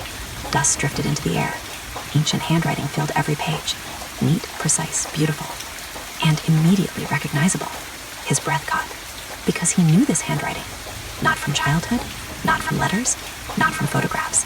From tonight, the envelope, the letter, the impossible message. His mother's handwriting. The journal slipped slightly in his hands. Impossible. Completely impossible. His mother couldn't have written this. The book looked centuries old. And yet, the handwriting matched perfectly. Page after page, line after line. Every entry, every note, every sentence. His mother's. The room suddenly felt too small, too quiet, too still. Ethan flipped through pages rapidly, searching, reading fragments. Dates that made no sense, locations that didn't exist, names he didn't recognize, until finally, he reached the final written page, the most recent entry. The ink looked fresh, almost new, as though written only hours ago. And at the very bottom, a message waited, a message addressed directly to him. His hands trembled. He began reading. "Ethan." The room seemed to hold its breath. "If you have found this journal, then the fifth child has awakened." The air left his lungs. Slowly, painfully, he continued. "And that means I have run out of time." Silence. Absolute silence. Nobody moved. Nobody spoke. Then, from somewhere inside the cabinet, a second book fell open by itself, its pages turning rapidly, wildly, as though caught in invisible wind. The room darkened. The symbols on the walls flared bright silver. And from the center of the open book, a photograph slowly emerged, floating upward, waiting. The image turned toward Ethan, and what he saw froze him completely. 5 children, standing together, smiling. And behind them, a woman who looked exactly like his mother. The photograph floated in the air, silent, weightless, impossible. 5 children stood together beneath a sky filled with unfamiliar stars. Not 4, 5. The same children Ethan had seen again and again throughout the night. The same children from the Crimson Shelf, the train station, the ocean door, the forgotten memories. Yet now, there was another. The 5th child, standing in the center, smiling softly, watching. And behind them stood a woman who looked exactly like his mother. Not similar, not resembling. Exactly. Every detail, every feature, every expression. The resemblance was impossible. The photograph drifted gently downward, landing on the open journal. The room remained silent. The keeper stared at the image. Margaret looked away. Neither seemed surprised, only saddened, as though they had hoped Ethan would never have to see it. Ethan's voice barely emerged. "Who is she?" The keeper closed his eyes. For a moment, Ethan thought he might refuse to answer, but eventually the old man spoke. Quietly, carefully. "The woman in the photograph is not your mother." The answer made no sense. Ethan looked again. The resemblance was perfect, impossible to deny. The keeper continued. "Your mother was named Sarah." Ethan nodded. The old man pointed toward the photograph. "Her name was Evelyn." The room felt colder. The journal pages rustled softly, almost restlessly, as though reacting to the name. Evelyn. The name lingered in the air, unfamiliar, yet strangely important. Margaret finally spoke, her voice barely above a whisper. "She built the first version of the shop." Ethan stared. "What?" The keeper nodded slowly. "Long before Ashwood existed. Long before me." The implications crashed through Ethan's mind. Nothing about this story was unfolding the way he expected. Every answer only expanded the mystery. Every truth revealed larger questions waiting beneath it. The keeper carefully lifted the photograph, studying it, remembering. Then he handed it to Ethan. Turn it over. Ethan obeyed. The back contained a handwritten note, faded by age, yet still readable. The handwriting matched the journal, matched the letter, matched everything. His mother's handwriting, or Evelyn's, or whoever had written these impossible messages. His hands trembled as he read. The promise remains, even after the forgetting, especially after the forgetting. A strange sadness filled him, because he didn't understand. Yet somehow, part of him already did. Have you ever encountered words that feel familiar before you understand why? Words that seem to belong to a forgotten part of yourself? The sensation wrapped around him now, persistent, unshakable. The keeper took the journal, carefully turning several pages, until he reached a folded envelope hidden deep within the binding, yellowed with age, sealed, untouched. The old man stared at it for a long moment, then handed it over. Ethan immediately noticed something written across the front, in faded blue ink. For Ethan. His heart stopped. The envelope looked ancient, decades old, possibly older. Yet his name waited there, patiently, as though someone had expected this moment. Expected him.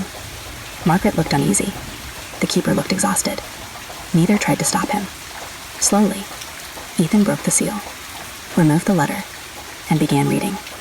My dearest Ethan, if you are reading this, then something has gone terribly wrong. I hoped this letter would never be necessary.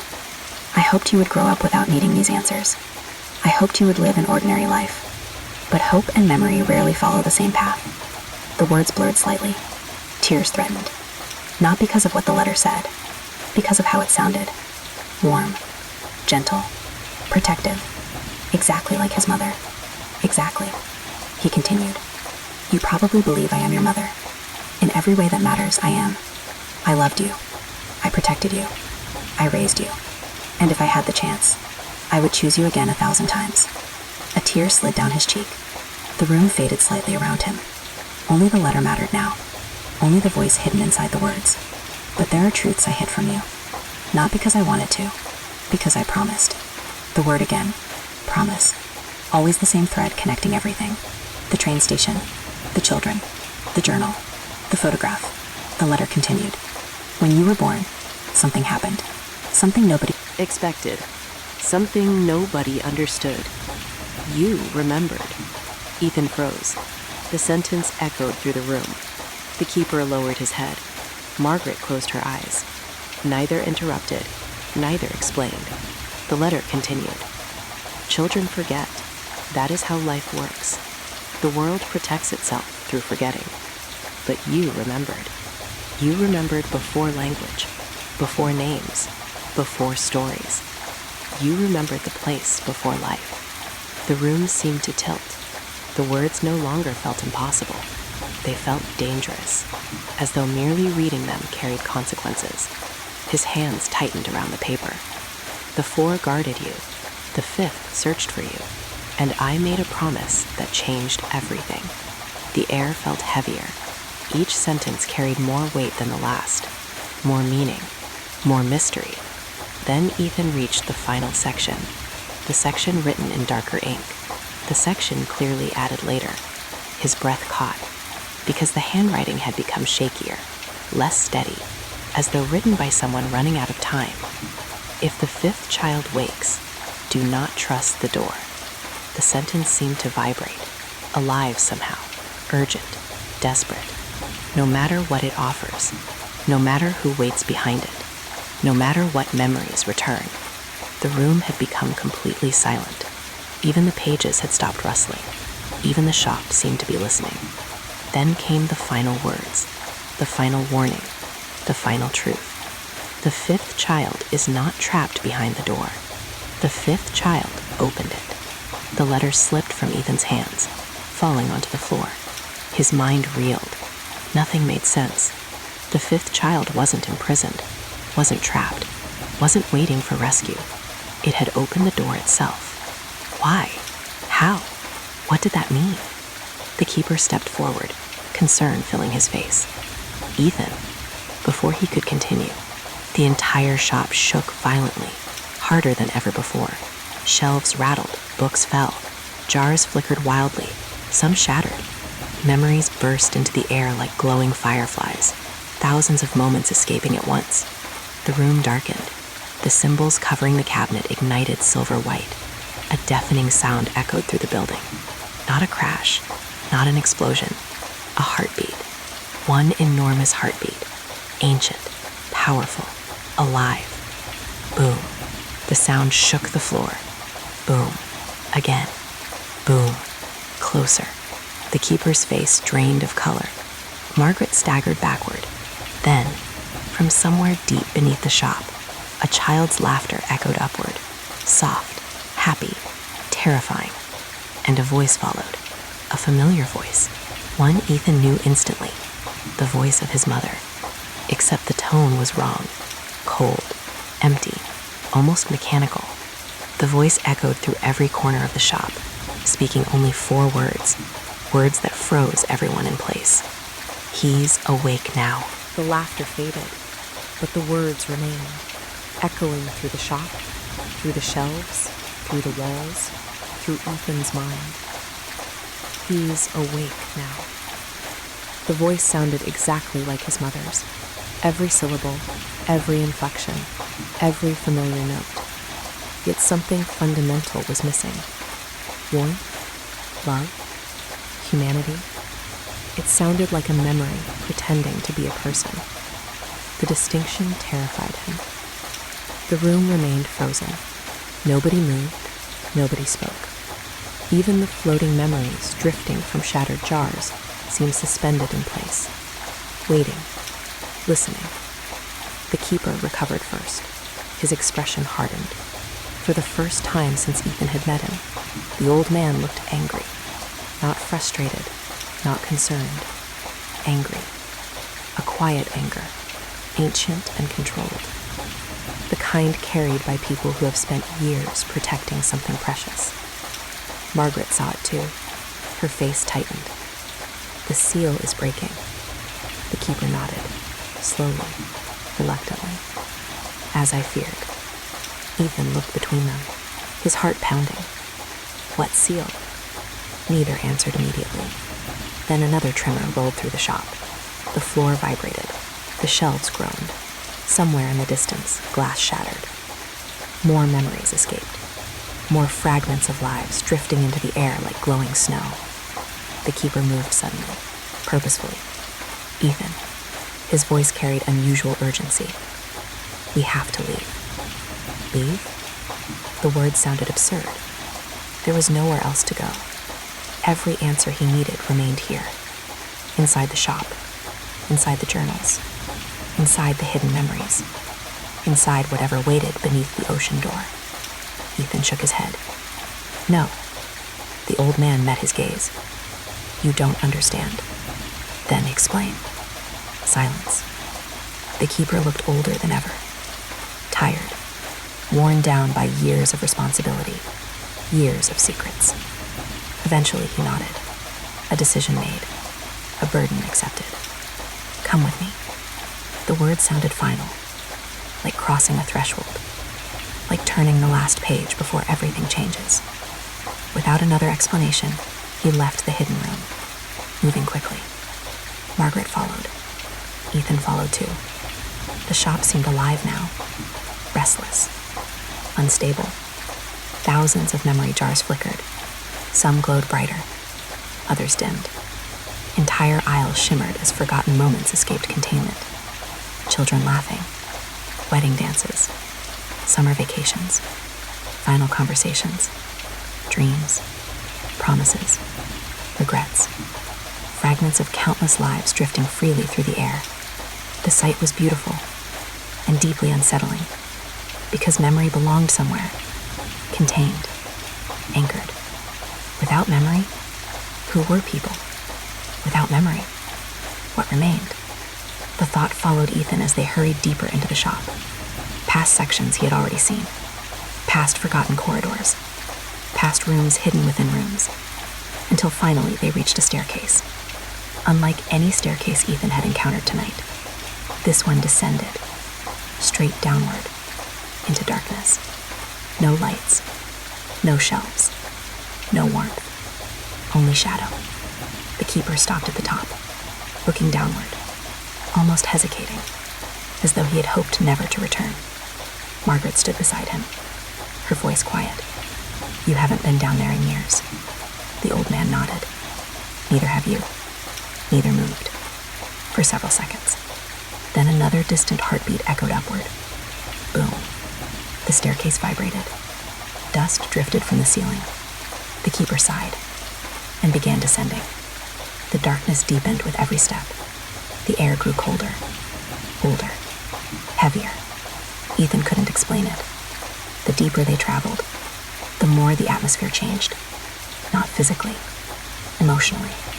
The feeling reminded him of entering a church after everyone had left, or walking through an abandoned house filled with forgotten photographs, a place carrying memories too old to speak aloud.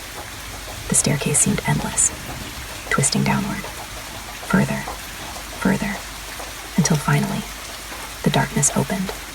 A vast chamber stretched before them. Ethan stopped, speechless. The room was enormous, far larger than the shop above, far larger than should have been possible. Rows of towering stone columns disappeared into shadow. Silver mist drifted across the floor. The ceiling vanished somewhere high above. And everywhere, memories floated freely, not inside jars, not contained, not controlled. Thousands upon thousands of glowing fragments drifting through the darkness. The sight felt almost sacred, a cathedral built from remembrance itself. Ethan whispered, "What is this place?" The keeper's answer came softly. "The room beneath memory." The name somehow fit perfectly. The chamber seemed older than the shop, older than Ashwood, older than time itself. Margaret stepped forward, her eyes scanning the floating lights, looking for something, or perhaps someone. Ethan noticed something strange immediately. The memories here looked different, brighter, more vivid, more alive, as though they had never faded, never weakened, never been forgotten. The keeper noticed him staring. "These memories are permanent." Ethan frowned. "Permanent?" The old man nodded. "The memories that built everything." The statement raised Questions, then answers. Yet before Ethan could ask, something moved nearby. A figure, small, quick, vanishing between columns. Ethan turned sharply. He had only caught a glimpse. A child, one of the children, watching, then gone. His pulse quickened. "They're here." Margaret nodded grimly. Yes. No denial. No surprise. Just certainty. As though their presence was expected. The three continued deeper into the chamber, silver mist swirling around their feet. The floating memories illuminated the darkness with soft blue light. Then Ethan saw it. A structure standing at the center of the room. Ancient. Massive. Impossible. A tree. A gigantic silver tree. Its roots spread across the floor like rivers. Its branches stretched into darkness. Its leaves shimmered with memory light. Thousands of memories hung from its branches. Not jars. Actual memories. Living moments suspended among silver leaves. The sight stole his breath. It was beautiful. The most beautiful thing he had seen all night. The keeper approached slowly, reverently, like visiting an old friend, or an old wound. "This is where memory begins." The words barely registered. Ethan could only stare. The tree seemed alive, aware, ancient beyond comprehension. Then he noticed something else. A carving, hidden within the trunk. 5 names. 4 had been scratched away, erased deliberately. Only one remained visible. One name, one word. Ethan. His heart stopped. The silver leaves rustled, though no wind existed. The chamber suddenly felt different. Alert, watching. The tree knew he had seen it, knew he was there. And then, a child's voice echoed softly through the darkness. Close, very close. "You're late." Ethan spun around. Standing only a few feet away was a little boy, about 8 years old. Dark hair, blue jacket. The same boy from the photograph. The same boy from the memories. The same boy from the ocean door. The same boy who looked exactly like Ethan. The child smiled gently. Not threatening, not hostile. Almost relieved, as though waiting a very long time for this moment. Then he spoke again, the words quiet, simple, heartbreaking. "We've been waiting for you." The little boy smiled, softly, gently, as though greeting an old friend. Not a stranger, not an intruder. Someone expected, someone known. The silver tree shimmered behind him, its leaves rustling quietly, thousands of glowing memories hanging among its branches, like stars suspended in an endless night sky. For several long moments, nobody spoke. Ethan simply stared, because looking at the boy felt like looking into a forgotten mirror. The resemblance was impossible, not merely similar, exact. The same eyes, the same hair, the same smile. Even the tiny scar near the eyebrow, a scar Ethan had carried since childhood. The sight unsettled him deeply, because this wasn't coincidence. Nothing tonight had been coincidence. The keeper remained silent. Margaret, too. Neither seemed surprised, only watchful, as though they had expected this meeting for a very long time. The boy took a small step forward. His blue jacket moved gently, despite the still air. And for a brief moment, Ethan noticed something strange. The child appeared translucent. Not completely, only slightly, like someone half remembered, half real, half existing. The effect vanished almost immediately, yet Ethan couldn't ignore it. The boy tilted his head, studying him, curious, almost amused. "You look older." The statement caught Ethan off guard. He blinked. "What?" The boy laughed softly, a familiar laugh, uncomfortably familiar. The laugh sounded exactly like Ethan's own childhood laughter. "We haven't seen each other in a long time." The chamber grew colder. The floating memories dimmed slightly. Not dramatically, just enough for Ethan to notice. The tree was listening. The room was listening. Everything seemed to pause, waiting, watching. The boy continued smiling, patiently, as though he knew Ethan needed time. Time to understand. Time to remember. Have you ever met someone who seemed to know you better than you knew yourself? Someone who carried pieces of your story you had somehow lost? That feeling wrapped itself around Ethan now. The boy's presence felt familiar, not because he'd seen him before, because he'd forgotten him before. A subtle but important difference. The child finally spoke again. "My name used to be Ethan." The words echoed softly through the chamber. Margaret closed her eyes. The keeper lowered his head. Neither interrupted, neither corrected him. The statement landed heavily. "Used to be. Not is. Used to be." Ethan's voice emerged carefully. "What does that mean?" The boy looked toward the silver tree. His smile faded slightly. Not sadness. Nostalgia. The longing people Feel when remembering something precious that can never return. It means things changed. The answer wasn't helpful, yet somehow it felt honest. The child stepped closer, now only a few feet away, close enough for Ethan to see every detail, every expression, every tiny movement. The resemblance became even more unsettling. The boy looked directly into his eyes, and suddenly Ethan felt something. A memory. Not visual, not complete, just a sensation. Warm summer sunlight, the smell of rain, laughter, someone running, a promise. Then it vanished, gone before he could grasp it. The boy nodded knowingly. "You felt it." Ethan stared. "What are you?" The question sounded harsher than intended, but the child didn't seem offended.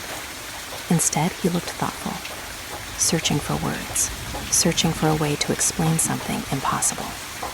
Finally, he answered, "I'm what's left." The chamber fell silent. The floating memories drifted slowly overhead. The silver leaves rustled gently, and somehow, the answer made sense. Not logically, emotionally, like hearing part of a truth too large to understand all at once. The keeper finally stepped forward, his voice quiet, respectful. "Enough." The boy looked toward him. The two shared a long glance, one filled with history, shared history, old history, the kind built over decades, perhaps centuries. The realization made Ethan uneasy. The child sighed. You're still protecting him." The keeper nodded. "Yes." The boy smiled sadly. "You always do." Silence followed. Heavy silence. Then the child looked back toward Ethan. His expression changed, growing more serious, more urgent, as though time suddenly mattered. "We don't have much left." A distant heartbeat echoed through the chamber. Boom. The silver tree shivered. Several glowing memories fell from its branches, floating downward like leaves. The child looked upward, concern flickering across his face. "It's getting closer." The keeper's expression darkened. Margaret wrapped her arms around herself. The fear Ethan had seen growing throughout the night returned immediately. Whatever approached, they all feared it. Even the boy. Especially the boy. Ethan stepped forward. "What is getting closer?" The child hesitated, for the first time since meeting him. Then he answered. "The forgetting."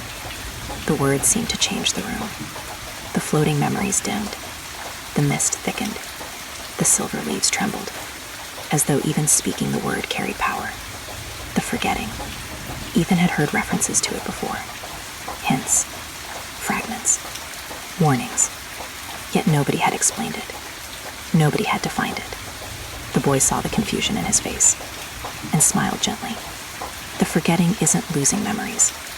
His voice softened. "It's losing yourself." A chill ran through Ethan. The simplicity of the explanation made it far more frightening. The child looked toward the silver tree again, then pointed, high among the branches. At first, Ethan couldn't see what he meant. Then, he noticed it. A single memory, different from the others. Dark, almost black, hanging alone near the highest branch. The sight immediately filled him with unease. The memory seemed wrong, corrupted somehow. The boy's expression hardened. That's where it started. The heartbeat echoed again. Boom. Louder now. Closer. The black memory pulsed. The chamber darkened briefly, then returned. Ethan stared upward, unable to look away. The boy stepped beside him, his voice barely above a whisper. "Do you remember your 7th birthday?" The question felt random, unexpected, yet something about it mattered, deeply. Ethan frowned, trying, searching. Fragments emerged. Cake, balloons, his mother singing. Then, nothing. A gap, an absence, a missing piece. The boy nodded, seeing the realization. "You should." The words landed like stones, because suddenly Ethan understood. There was something missing, something important, something erased. Not forgotten naturally, removed, deliberately. The child looked toward the dark memory again, then back toward Ethan. Fear appeared in his eyes.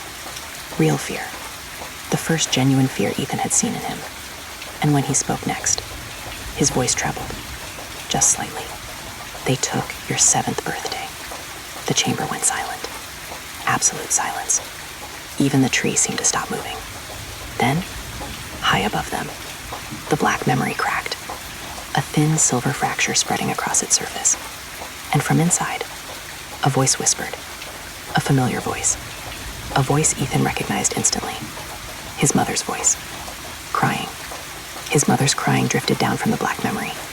Soft, broken, heartbreaking. The sound echoed through the vast chamber beneath the silver tree.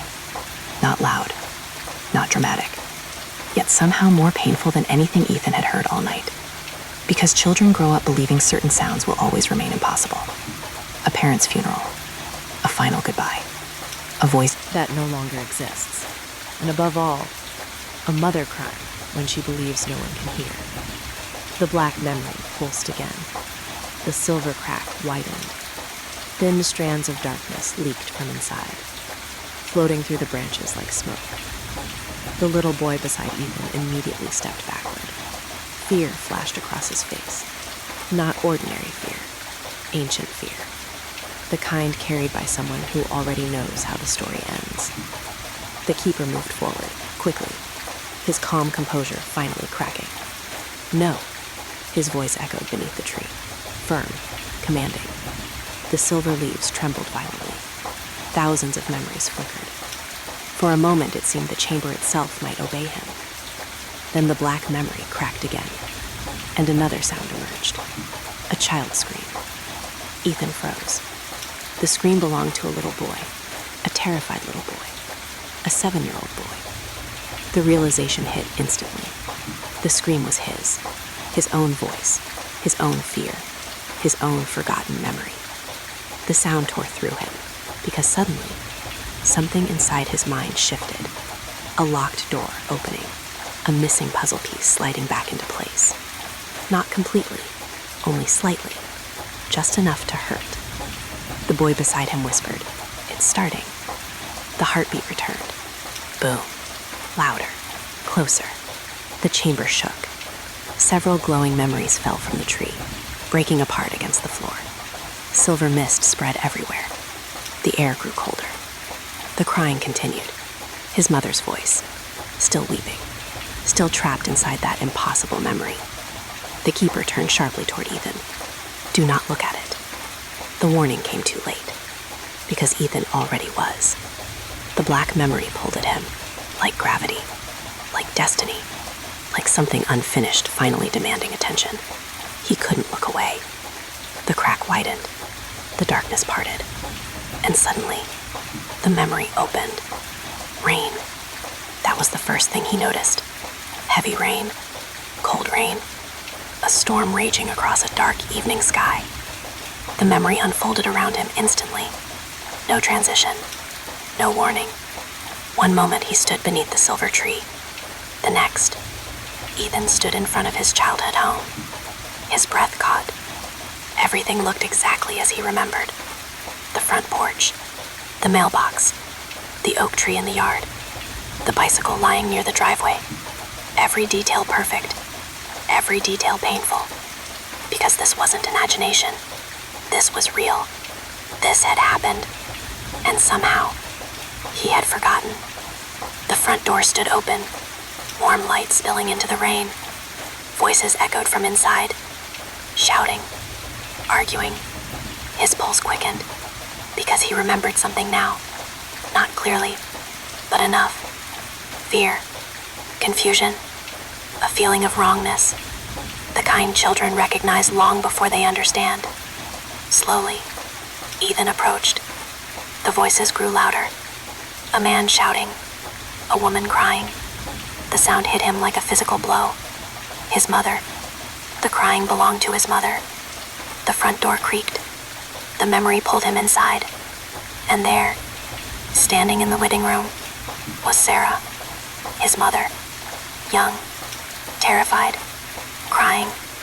The sight shattered something inside him, because he'd never seen her like this. Not once. Not ever. She always seemed strong, steady, safe. Yet here, she looked frightened, truly frightened. Across the room stood a man Ethan he had almost forgotten. His father. The realization arrived slowly, because he rarely thought about him, rarely remembered him. His father had died when Ethan was young, or at least, that was the story he'd always been told. Yet now he stood here, alive, angry, terrified. The two argued desperately. The words blurred together at first. Fragments only. Can't keep hiding. They'll find him. The promise. It's too late. The promise again. Always the promise. The thread connecting everything. Ethan stepped closer, trying to hear, trying to understand. Then suddenly, his father looked directly toward him. Not toward the 7-year-old Ethan hiding nearby. Toward him, the adult Ethan, watching. Impossible. The same impossible awareness his mother had shown before. His father could see him. The realization stole his breath. The man stepped forward, eyes wide, fear flooding his face. He remembers. Sarah froze. The room fell silent. Slowly, she turned, looking directly at Ethan, tears streaming down her face. Recognition, pain, love, all at once. Then something happened. Something that shattered the memory completely. The younger Ethan entered the room, 7 years old, small, terrified, crying. The the child looked exactly as Ethan remembered, except for one detail. A glowing symbol burned faintly on his forehead. The same symbol. The symbol of the shelf. The train station. The tree. Everything. Sarah immediately rushed toward him, pulling him close, protecting him. The 7-year-old clung to her, shaking, and Then he spoke, words that made the entire room freeze, including Ethan, including his parents, including the memory itself. The child whispered, "I remember before." Silence. Absolute silence. The storm outside vanished. The world seemed to stop. The child continued, voice trembling. "I remember the tree." Sarah's face drained of color. The father staggered backward. The younger Ethan looked around the room, confused, frightened, then spoke again. "I remember the door." A distant crack echoed somewhere beyond reality. The memory trembled violently. Sarah began crying harder, holding him tighter. The father looked toward the window, towards something unseen, something approaching. Then the 7-year-old spoke one final sentence, a sentence that changed everything. A sentence Ethan had forgotten, a sentence someone had deliberately removed. The child whispered, "I remember my brother." The memory exploded. Ethan gasped. The chamber returned. The silver tree, the floating memories, the little boy, the keeper, Margaret, everything. Yet nothing felt the same. His hands shook uncontrollably. His heart pounded. His thoughts raced. Brother. The word echoed endlessly. Brother. Not friend. Not child. Brother. The little boy standing beside him lowered his gaze. Sadness filled his face. Ancient sadness. The kind grief becomes after existing long enough. Ethan looked at him. Really looked at him. And suddenly, the resemblance felt different. Not like looking at himself, like looking at family. The realization struck like lightning. No, the word escaped before he could stop it. The little boy closed his eyes. A tear rolled down his cheek. And Ethan understood. Understood before anyone spoke. Understood before anyone confirmed it. The child who shared his face wasn't himself. The child whispered softly, "I told you." His voice trembled. "I'm what's left." The heartbeat thundered again. Boom. The black memory above the tree shattered completely. Darkness spilled across the branches. The silver leaves began turning black, one by one. And somewhere deep within the spreading darkness, a second child laughed. The laughter echoed through the chamber. Soft, playful, almost innocent. Yet every person beneath the silver tree reacted immediately. The keeper stiffened. Margaret's face drained of color. The little boy beside Ethan lowered his head, as though hearing a sound he had hoped never to hear again. The darkness continued spreading through the branches above. One silver leaf after another turned black. Thousands of glowing memories flickered, dimmed, shivered, like stars disappearing behind storm clouds. And somewhere within that growing darkness, the laughter continued. Closer now, watching, waiting. Ethan barely noticed, because his thoughts remained trapped on one word. Brother. The revelation refused to leave him. His brother.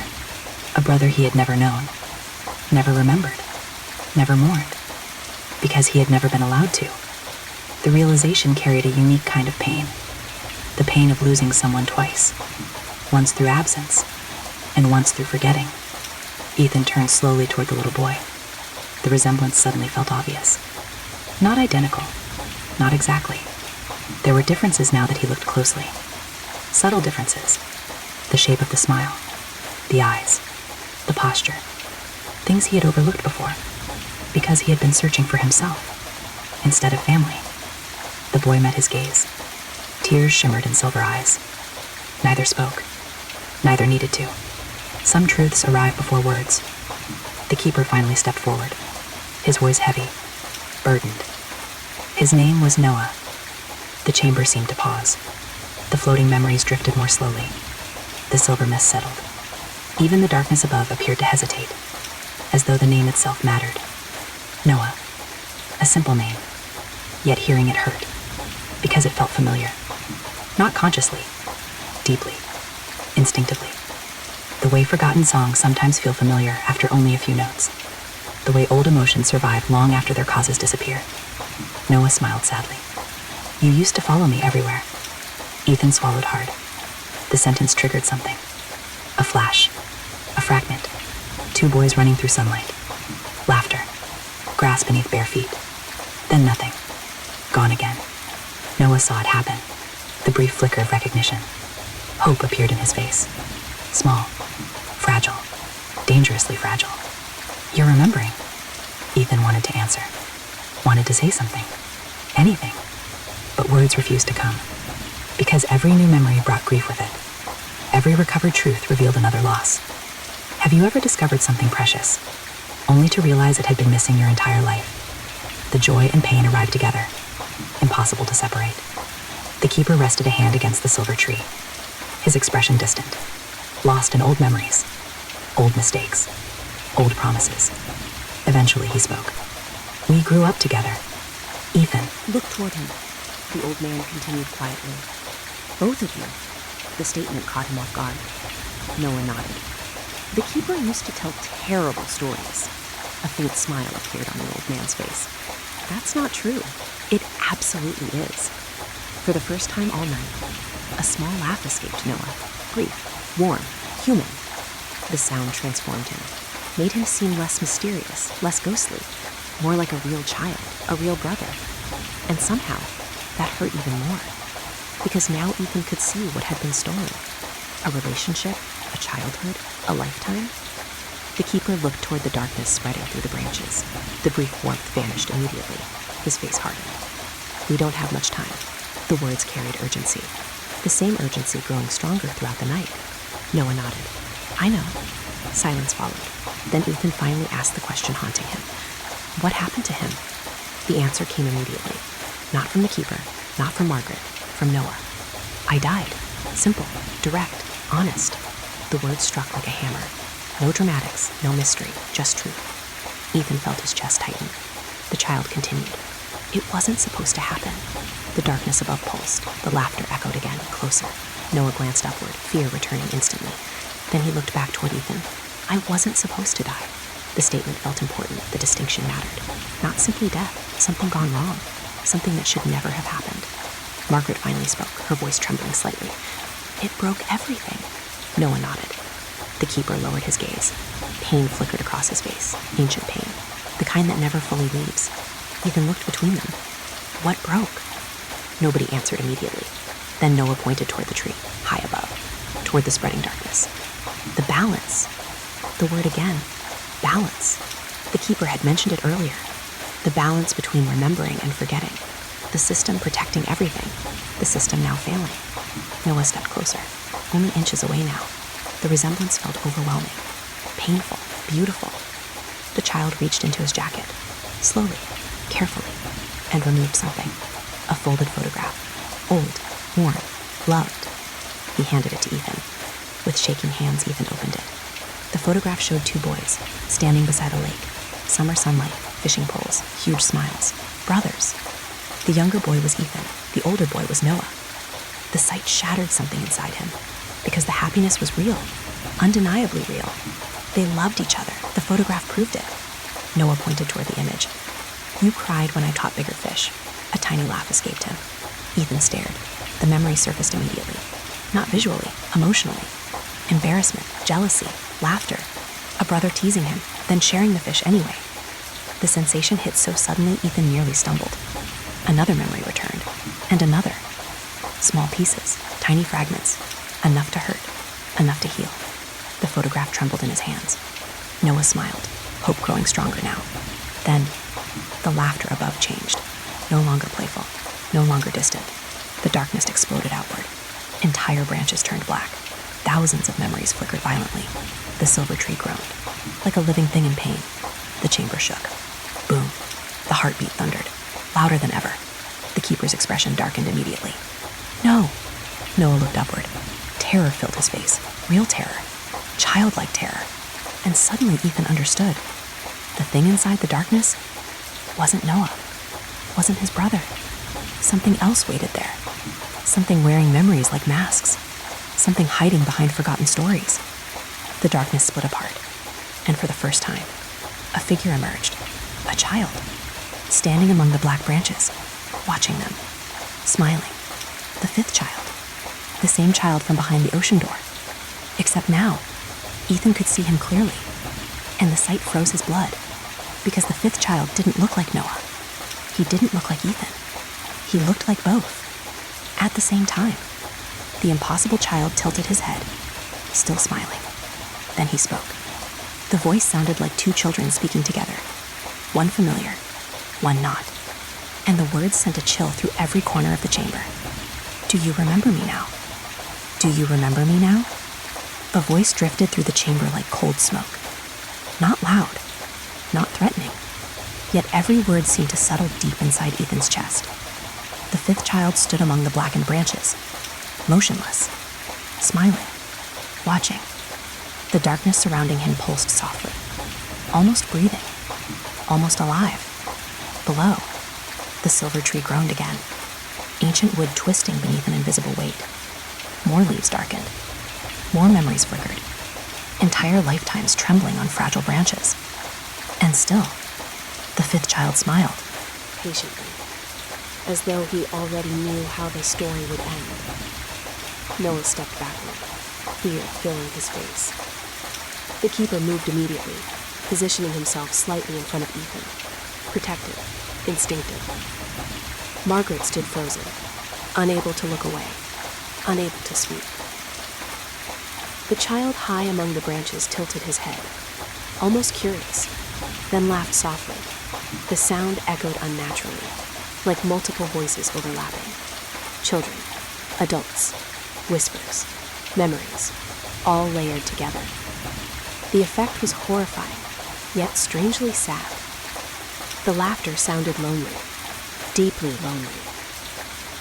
The keeper finally spoke, his voice firm, controlled. You shouldn't be here. The fifth child smiled wider. Neither should he.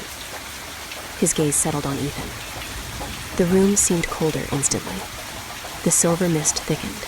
The darkness spread further through the tree. Noah whispered, "Don't listen to him." The fifth child looked toward Noah.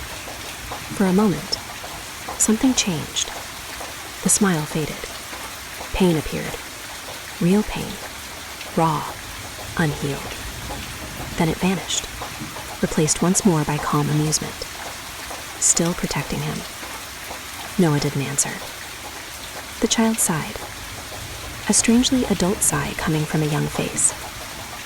Then he looked toward Ethan again and asked quietly, "Do you know why they erased me?" The question lingered. Heavy. Dangerous. Ethan didn't answer. Because part of him wanted to know, and part of him feared the answer. The fifth child nodded, as though understanding. Of course you don't. The darkness around him swirled, fragments of memories appearing briefly inside it. Faces, voices, moments, then disappearing again. I remember everything. His voice softened, growing almost gentle. Every life. The keeper closed his eyes, as though hearing something painful. The child continued. Every memory. A pause. Every loss. The chamber seemed to shrink. The floating memories dimmed. Listening. Waiting. Then the fifth child asked, "Do you know what that feels like?" No one answered. The child smiled sadly. I do. For the first time, Ethan didn't see a monster, didn't see a threat. He saw a child. A lonely child, carrying something impossibly heavy. The realization unsettled him, because monsters are easier. Monsters simplify things. Lonely children do not. The fifth child looked upward, toward the darkness above. towards something unseen, then quietly said, "When Noah died." The chamber froze. Every leaf stopped moving. Every memory stilled. Even the heartbeat seemed to pause. The child's eyes met Ethan's. When Noah died, his smile disappeared completely. Everything changed. Noah lowered his head, pain filling his face. Ancient pain. The kind grief becomes after years beyond counting. The fifth child continued. "You cried for 3 days. I felt something twist inside him. A memory trying to surface. A memory trapped beneath years of forgetting. You stopped speaking. The darkness rippled. The tree shivered. You sat beside the lake every evening. Another flash. A small boy sitting alone, watching water, waiting. The image vanished instantly. Yet the emotion remained. Loss. Crushing loss. The fifth child looked toward Noah, then back at Ethan. And then you made a wish. Silence. Absolute silence. The words felt important. Terribly important. Noah suddenly stepped forward. "Don't." His voice cracked. "Please." The fifth child looked at him sadly. "You know he deserves the truth." Noah shook his head. "No." The child smiled again. But this time the smile carried no joy, only heartbreak. "He wished for you back." The chamber shook violently. Boom. The heartbeat thundered. The darkness surged. The silver leaves rattled. And suddenly, the memory returned. Not a fragment, not a sensation. A real memory. A complete memory. A lake. Summer evening. Orange sunlight dancing across the water. A little boy sat alone on a dock, crying. Small shoulders trembling. Tiny hands clenched. 7 years old. Ethan. He stared at the water. At the place where Noah used to fish. The place where Noah used to laugh. The place where Noah used to exist. His mother sat nearby, watching helplessly, unable to heal what grief had broken. The child whispered into the evening air. A wish. Simple. Honest. Desperate. "I want him back." Tears slid down his face. "I don't care how." The wind stirred. The lake rippled. The world listened. The boy cried harder. "I'll give anything." Silence followed. Long silence. Then, a voice answered. Not from the sky. Not from the water. From somewhere older. Somewhere hidden. Somewhere waiting. "What would you trade?" The memory shattered. Ethan staggered. The chamber returned. His breathing uneven. His heart racing. The memory had been real. The wish had been real. The voice had been real. The fifth child watched quietly. Then, He answered. Noah closed his eyes. Tears streamed freely. The keeper looked devastated. Margaret covered her mouth. The fifth child stepped down from the branches, not physically. The darkness carried him gently downward until he stood upon the floor, closer, visible. "Do you know what you dreamed?" Ethan couldn't speak. The child answered heavily. "Your memory." Silence. Crushing silence. The world seemed to stop. The fifth child looked toward Noah, then toward Ethan, then softly said, "You traded your brother." The words hit harder than anything before, because suddenly everything made sense. The missing birthday, the missing photographs, the missing years, the missing grief, the missing person. He hadn't forgotten Noah naturally. He had given Noah away, not physically, not literally, through a wish, through a bargain, through a promise made by a grieving child. Tears filled Ethan's eyes. Noah smiled sadly, gentle, forgiving, as though he never blamed him, not once. The sight broke Ethan completely. A sob escaped before he could stop it. Years of forgotten grief returning all at once. The loss, the guilt, the love, the memories, everything. Noah stepped forward, then did something Ethan never expected. He hugged him. The embrace felt warm, real, human, brotherly. memories vanished. The forgetting vanished. The loneliness vanished. Two brothers stood together again, just as they once had. Noah whispered softly, "I never stopped remembering you." Ethan closed his eyes, crying openly now, because after everything, after all the mysteries, after all the impossible revelations, that single sentence hurt the most. Then Noah suddenly stiffened. The warmth vanished. The embrace broke. Ethan opened his eyes. The boy's expression had changed. Fear, pure fear. He looked upward, toward the darkness, toward something approaching, and in a trembling voice, Noah whispered, "He found us." The chamber went dark. Every memory extinguished instantly. Every leaf blackened. Every light vanished. And from somewhere above the silver tree, a door slowly began to open. Darkness swallowed everything. The silver tree disappeared. The floating memories vanished. Even the mist faded into blackness. Only one thing remained visible. The door, suspended impossibly above the tree, far beyond the branches, far beyond the chamber. A massive black door. The same door beneath the ocean. The same door from the train station memories. The same door that had haunted every corner of the story. And now, it was opening, slowly, patiently, as though it had been waiting for this exact moment. Waiting for Ethan. Waiting for Noah. Waiting for the promise to break. A low creaking sound echoed throughout the darkness. Ancient. Endless. The sound of something older than memory itself moving for the first time in centuries. Ethan stood frozen. Noah beside him. The keeper ahead of them. Margaret gripping one of the tree's exposed roots. Nobody spoke. Nobody breathed. The door opened wider. A thin line of pale light appeared inside. Not warm light. Not cold light. Something else. A light with no color.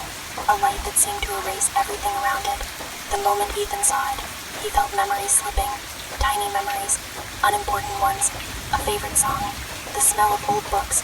The sound of rain against his childhood window. Gone. Just like that. His eyes widened. The forgetting. It had begun. The keeper felt it too. His expression darkened instantly. "Look away." His voice echoed through the chamber. Urgent. Commanding. "Do not look into the light." Margaret immediately lowered her head. Noah closed his eyes, but Ethan hesitated, because inside the doorway, he thought he saw movement. A silhouette. Someone standing there, watching, waiting. The figure felt familiar, painfully familiar. The keeper stepped directly in front of him, blocking his view. "You cannot let it see you." Ethan blinked. "Why?" The old man hesitated. Then he answered quietly, "Because it already knows your name." The words settled heavily. The heartbeat returned. Boom. The darkness shook. The tree groaned. More roots cracked beneath the chamber floor. The pale light expanded, spilling through the opening. The forgetting spread with it. Ethan felt another memory disappear. A teacher from elementary school. Gone. Not hidden. Gone. The absence felt terrifying, because he could feel the missing space, could feel the hole left behind. Noah grabbed his arm. "Ethan." The fear in his brother's voice cut through everything. "You have to listen." Ethan looked at him. The boy's face seemed slightly transparent now, the edges softer, fading, like a photograph left too long in sunlight. The sight filled him with dread. "Noah." The child smiled sadly.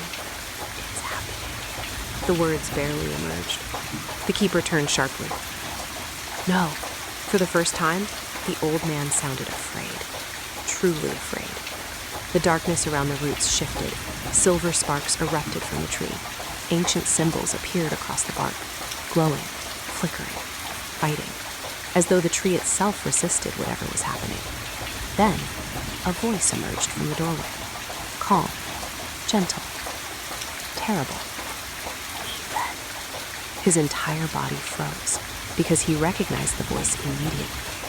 His mother. Not a memory, not an echo. His mother's voice, perfectly clear, perfectly real. Again, closer, softer. The sound wrapped around his heart, around every wound, every loss, every longing. The voice carried comfort, safety, home, and suddenly, more than anything else, he wanted to hear it again. Have you ever missed someone so deeply that hearing their voice one more time would feel worth almost any cost? The thought slipped into his mind naturally, dangerously naturally. The voice continued. "You've come so far." The pale light brightened, the chamber trembled, the forgetting deepened. Another memory vanished. A childhood Christmas. Gone. erased. The loss hurt, yet somehow the voice made him stop caring. The voice made everything else seem unimportant. The keeper noticed immediately. Ethan. The old man grabbed his shoulder, hard, painfully hard.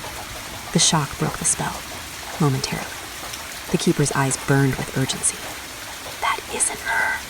The voice from the doorway laughed softly, a familiar laugh, his mother's laugh, still protecting him. The keeper flinched. The reaction alone terrified Ethan, because the voice knew him, knew all of them. The pale doorway widened further, and then the silhouette stepped forward, just enough to become visible. Ethan's breath caught. Sarah, his mother, standing within the doorway, exactly as he remembered her. The same smile, the same eyes, the same warmth, the same gentle posture. Every detail perfect, too perfect. The keeper lowered his gaze, unable to look directly at her. Margaret whispered something under her breath, a prayer perhaps, or a warning. Noah simply cried, silent tears running down his face. And suddenly, Ethan understood, not consciously, instinctively. The thing in the doorway wasn't pretending. That would have been easier, much easier. It genuinely contained pieces of her, memories, fragments, echoes, enough to appear real, enough to sound real, enough to hurt. Sarah smiled. My sweet boy. The words shattered him. For a moment, he forgot the shop, forgot the tree, forgot Noah, forgot everything. Only his mother remained, standing there, waiting, the way she used to wait by the front door when he came home, the way she used to smile after difficult days, the way she used to make the world feel safe. The forgetting surged again, a flood this time, dozens of memories slipping away, faces, names, moments, vanishing. But Ethan barely noticed, because he wanted his mother. The figure extended a hand. Come here. Simple words. Impossible words. The keeper stepped forward immediately. No. The response came with surprising force. The tree reacted. Its roots erupted with silver light. The chamber shook violently. The figure's smile faded slightly. Not anger. Disappointment. Then she looked directly at the keeper and spoke 4 words. Words that froze him completely. You made the promise. Silence. Absolute silence. The old man's face drained of color. Margaret stared. Noah lowered his head. Ethan looked between them, confused. What promise? Nobody answered. The figure smiled again. A sad smile this time, almost compassionate. Then she said, Ask him why Noah died. The chamber went still. The heartbeat stopped. Even the forgetting paused. The keeper closed his eyes, and for the first time since Ethan met him, the old man looked broken. The silence felt unbearable, heavy, crushing, ancient. Above them, the black door remained open, the pale light spilling into the chamber like a slow-moving tide. The forgetting waited. The darkness waited. Even the silver tree seemed to wait, everything holding its breath for an answer. Only one question remained. Why did Noah die? Ethan stared at the keeper. The old man stood motionless, eyes closed, head lowered, as though the weight of decades had finally become too much to carry. The figure wearing his mother's face watched quietly from the doorway, patient, certain. She already knew the truth. Noah knew it too. Margaret looked away, unable to meet Ethan's gaze. That alone told him enough. Whatever happened, everyone here had known. Everyone except him. The realization stung, not because of betrayal, because of how long They had carried it. The keeper finally opened his eyes, and Ethan saw something he had never expected. Tears. Not many, just enough. Enough to reveal the depth of the wound. The old man looked toward Noah, then toward Ethan, and whispered, It was my fault. The words echoed beneath the tree. Simple, honest, devastating. Noah immediately shook his head. No. But the keeper continued, voice trembling slightly. It was. The pale light brightened. The doorway seemed to listen. The figure inside smiled faintly. The old man exhaled slowly, preparing himself, preparing to reopen a wound centuries old. Have you ever carried guilt for so long that it becomes part of your identity, part of how you see yourself, part of who you believe you are? The keeper looked like a man carrying exactly that burden, a burden older than memory itself. He stepped toward the tree, resting a trembling hand against its silver bark. Then he began. It happened 73 years ago. Ethan blinked. 73 years. Impossible. Yet nothing about the shop followed ordinary rules anymore. The keeper continued. The tree was weaker then. The silver leaves rustled softly, almost sadly, as was I. His voice carried regret, not self-pity. Regret, the kind born from hindsight, the kind that never leaves. Noah lowered his gaze, listening, remembering. The old man stared into the darkness above, lost inside old memories, old mistakes, old promises.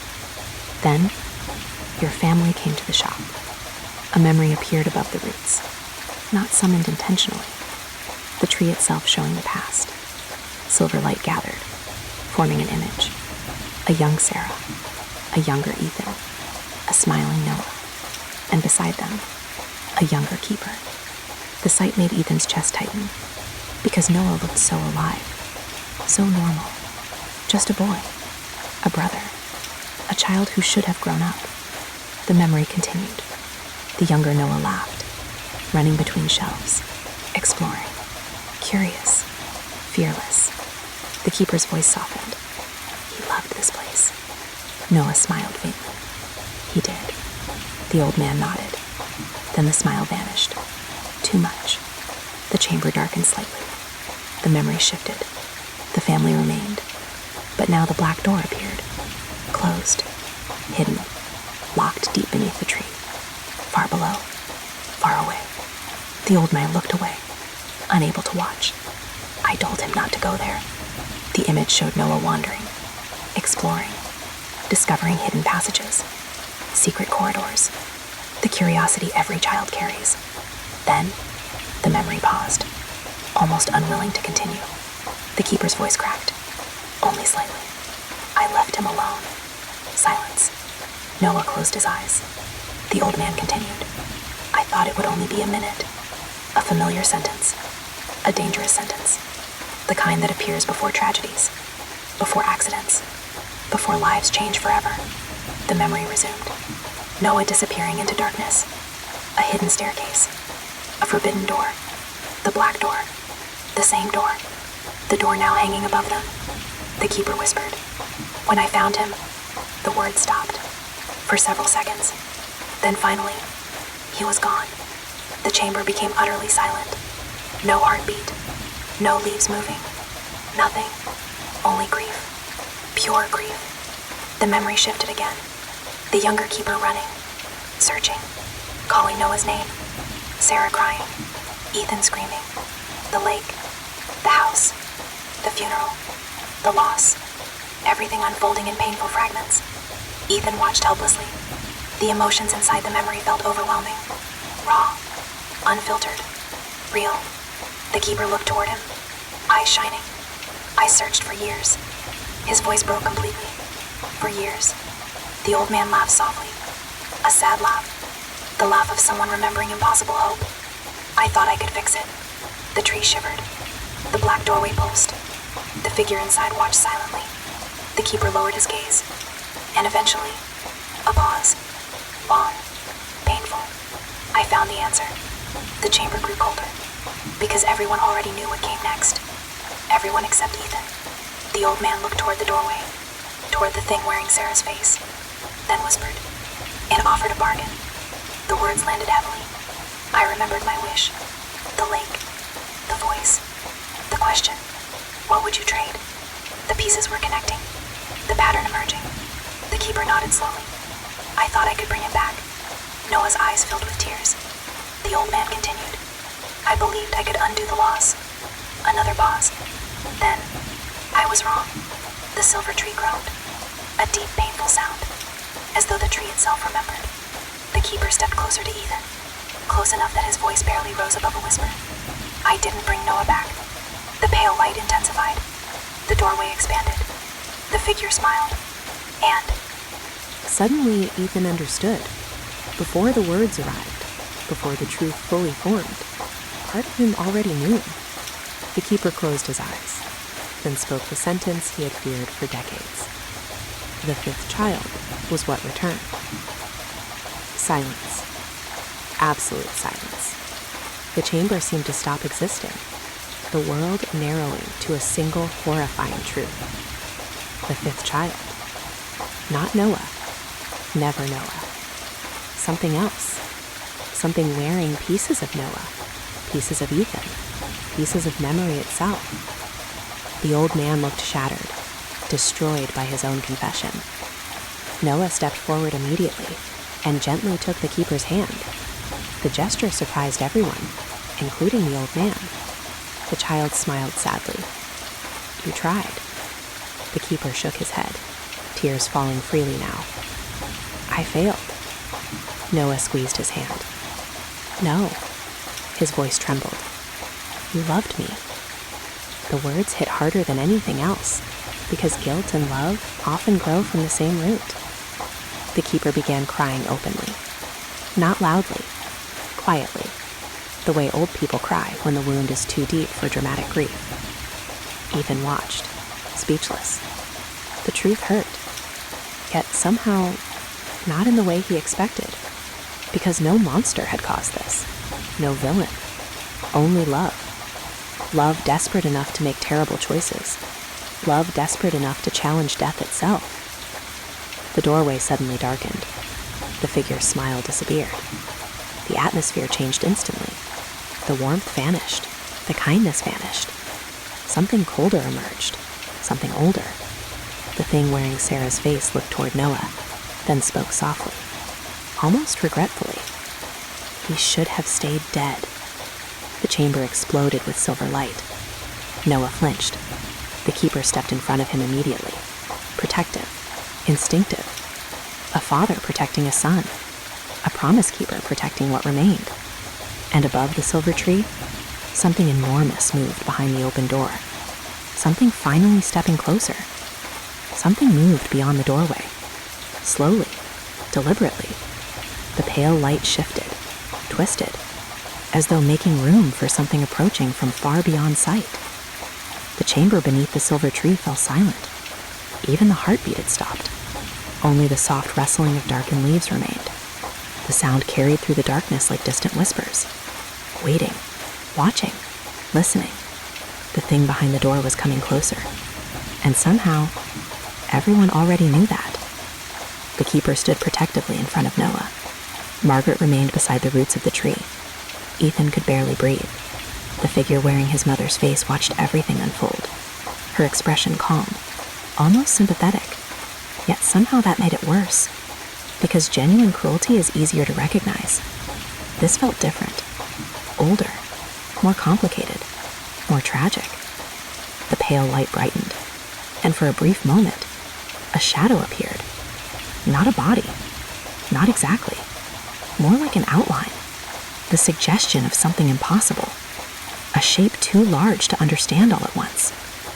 The sight lasted less than a second, yet it filled Ethan with a terrible certainty. Whatever existed beyond the doorway had existed for a very long time, far longer than people, far longer than memory, far longer than death. The keeper whispered, "It's waking." Noah immediately looked afraid. Margaret closed her eyes. The reaction alone told Ethan enough. Whatever approached, even they feared it. Especially they feared it. The silver tree groaned again. Cracks spread across its bark. Thin lines of darkness crawling upward through the roots. The corruption was spreading faster now. The forgetting growing stronger. And somewhere deep inside Ethan, something was changing too. Memories continued returning. Fragments, pieces, moments. Each one bringing relief. And pain. Because remembering Noah meant reliving losing him. Again. And again. And again. The grief never felt old. It felt fresh every time. Have you ever discovered that healing sometimes hurts more than forgetting? The realization settled heavily over him. Because remembering was not comfort. Remembering was courage. Noah stepped beside him, looking upward, toward the door, toward whatever waited beyond it, then quietly asked, "Do you want to know what happened?" Ethan looked at him. The child seemed different now, less transparent, stronger somehow, as though being remembered made him more real. The realization brought unexpected comfort. Ethan nodded. Noah smiled sadly, then began. "When I died," his voice softened, growing distant, lost inside old memories. "I thought that was the end." The chamber dimmed. Silver mist swirled around them, and another memory emerged from the roots of the tree. Not from a branch, not from a leaf, from deep inside the roots themselves. An ancient memory, a hidden memory. The scene unfolded. A small boy, Noah, standing alone, confused, scared, lost, surrounded by darkness. The memory felt Painfully real. The loneliness radiating from it almost unbearable. Noah watched the scene alongside Ethan, his expression calm, resigned. The memory continued. The child wandered, calling for his family, calling for Ethan, calling for anyone. But nobody answered. Only silence. Endless silence. Then, the black door appeared. The same door, waiting, open. The child approached, slowly, carefully. And inside the doorway, someone waited. Ethan's breath caught, because the figure looked familiar. Not Sarah, not the keeper, not anyone he'd seen before. The figure shifted constantly, changing, transforming, faces appearing and disappearing, thousands of faces, thousands of memories, all at once. The sight made his head ache. Noah spoke softly. It knew exactly what I missed. The memory continued. The shifting figure knelt before the child, gentle, kind, patient, like an adult comforting a frightened boy. Then it spoke, though the words couldn't be heard, only felt. The little Noah smiled, hope returning, trust returning.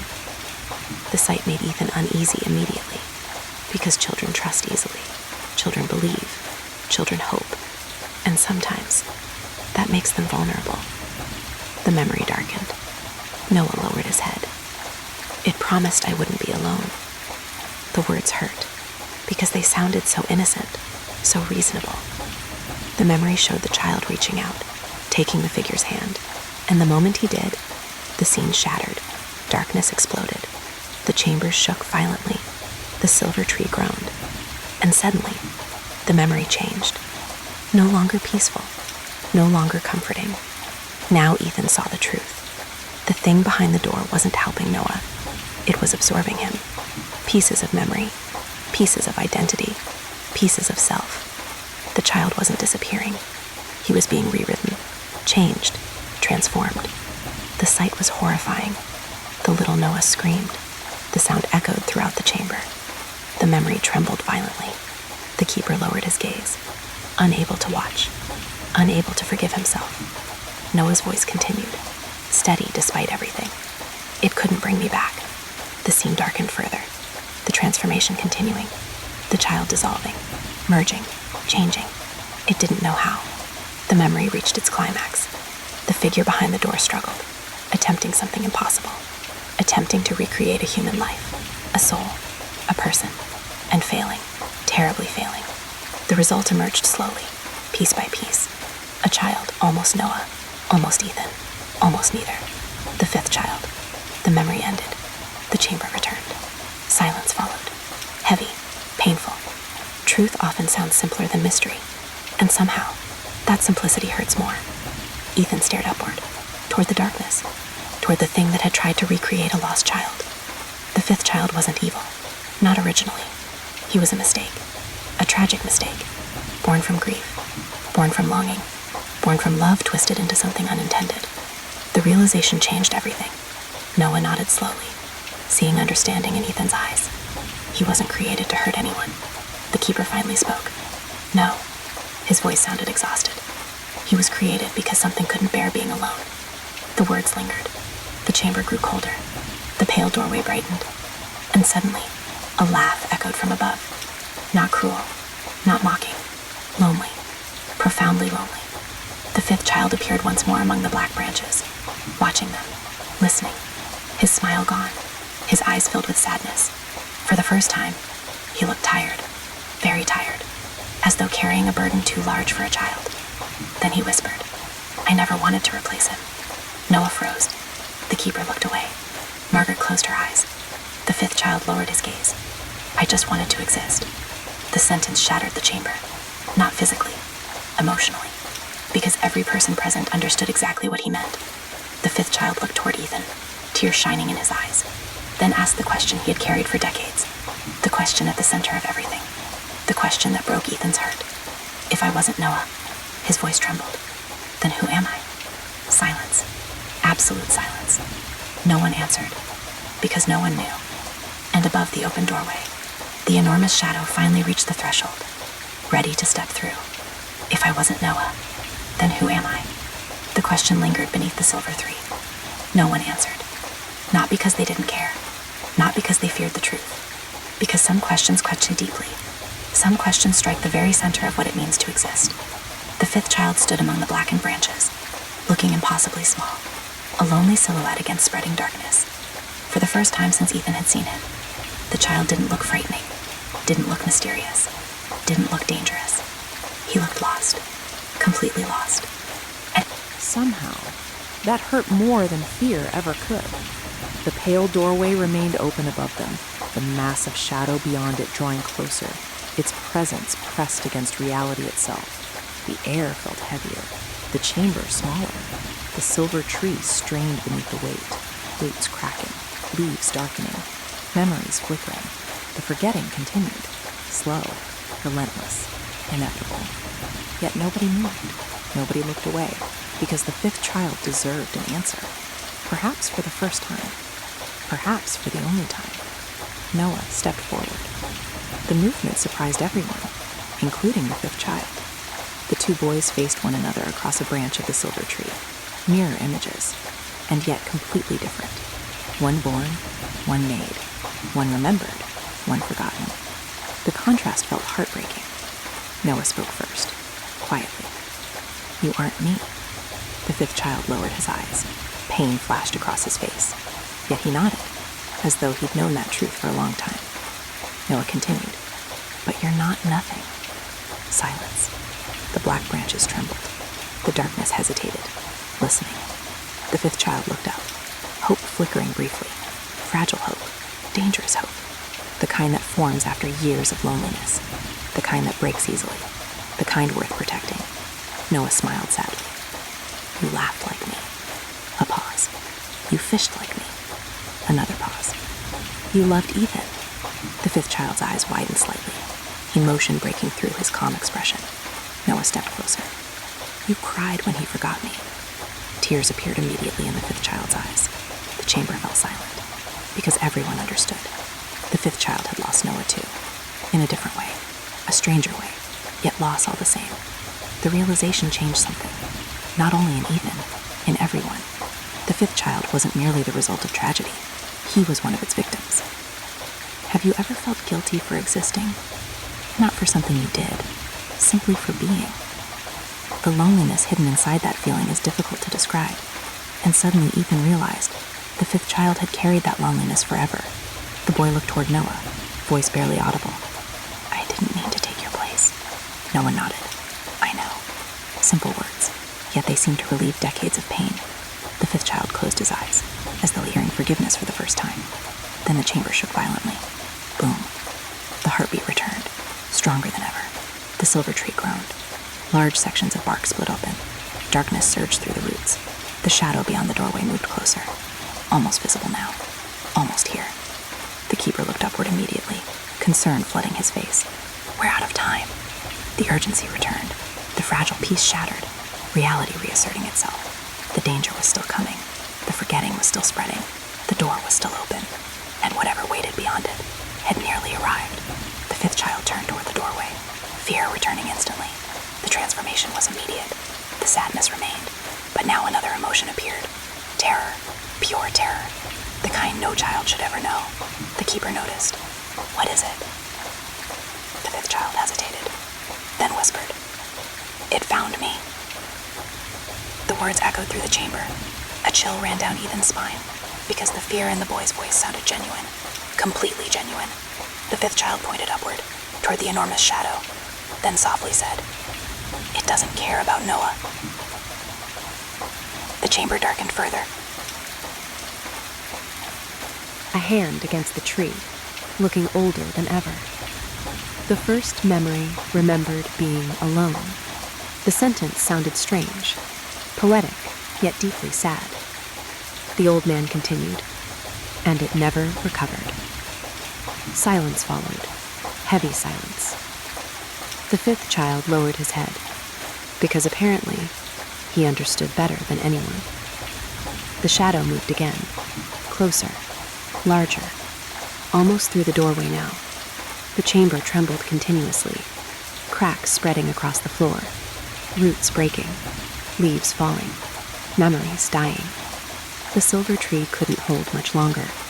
Neither could the world built around it. Then, a single leaf drifted downward, silver, untouched by darkness, the final pure leaf remaining. It landed gently in Ethan's hand, warm, alive. The moment his fingers touched it, a memory returned. Not grief, not loss, not tragedy. Joy, pure joy. A summer afternoon, two brothers sitting beside a lake, laughing, fishing, arguing about nothing important. The kind of memory people rarely recognize as precious until years later. The memory faded, but the feeling remained. Love, simple love.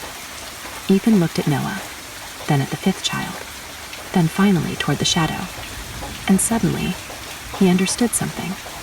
Not everything, just enough. The fifth child needed a name, a real name, a name of his own. Not Noah's, not Ethan's, his. The boy looked at him, almost as though sensing the thought. Hope appeared again, small, fragile, waiting. And Ethan opened his mouth to speak, just as the enormous shadow finally stepped through the doorway. The shadow stepped through the doorway, and reality trembled. The chamber beneath the silver tree seemed too small to contain it, too fragile, too temporary. The thing emerging from the pale light had no true shape, no permanent form. Every second it changed. Faces appeared, then vanished. Voices echoed, then dissolved. Entire lifetimes flickered across its surface like reflections in moving water. Children, parents, lovers, friends, strangers. Millions of memories, millions of lives, all woven together into something impossible, something ancient, something lonely. The first memory. The title suddenly made terrible sense. Ethan couldn't look directly at it for long. Every time he tried, pieces of his own memories shifted, slipped, threatened to disappear. The creature wasn't attacking. Its existence alone was enough. The keeper immediately knelt beside the silver tree, placing both hands against the bark. Silver light surged through the roots, through the leaves, through the chamber itself. The old man gritted his teeth, holding the structure together, holding reality together. For now, Margaret joined him. The silver roots glowed brighter, fighting, resisting, enduring. The first memory paused, studying them, watching, waiting. And then, it spoke. Not through words, through memories. Suddenly, Ethan remembered his first bicycle, his first snowfall, his first day of school, his mother's laughter, Noah teaching him how to fish. Every memory appeared at once. Beautiful, painful, overwhelming. The creature wasn't showing power. It was communicating. The realization unsettled him. The first memory didn't think like people, didn't speak like people. It spoke through remembrance itself. The fifth child stared upward, frozen, terrified. The creature's attention shifted toward him, immediately, as though recognizing something, as though finding something lost. The fifth child stepped backward. The black branches cracked beneath his feet. No, his voice trembled. The first memory moved closer, the pale light surrounding it pulsed softly, almost lovingly. The sight made Ethan's stomach turn, because suddenly he understood. The fifth child wasn't an accident. He was a fragment, a piece, a broken piece of the first memory itself, created during its attempt to recreate Noah, created from loneliness, created from grief, created from longing. The creature reached toward him, not physically, emotionally, like a parent reaching for a child, like a lost part reaching for the whole. The fifth child shook his head, tears streaming down his face. No, the first memory continued approaching, patient, gentle, terrible. Noah stepped forward instantly, standing between them, protective, instinctive, brotherly. The first memory stopped. The chamber became silent. Then, for the first time, the creature changed shape. A human shape emerged briefly. Not perfect, not stable, but recognizable. A child, standing alone. The image lasted only seconds, yet it revealed everything. The first memory had always been alone. Always. Before stories, before people, before families, before love. It remembered loneliness, because loneliness was all it had ever known. And suddenly, Ethan felt sorry for it.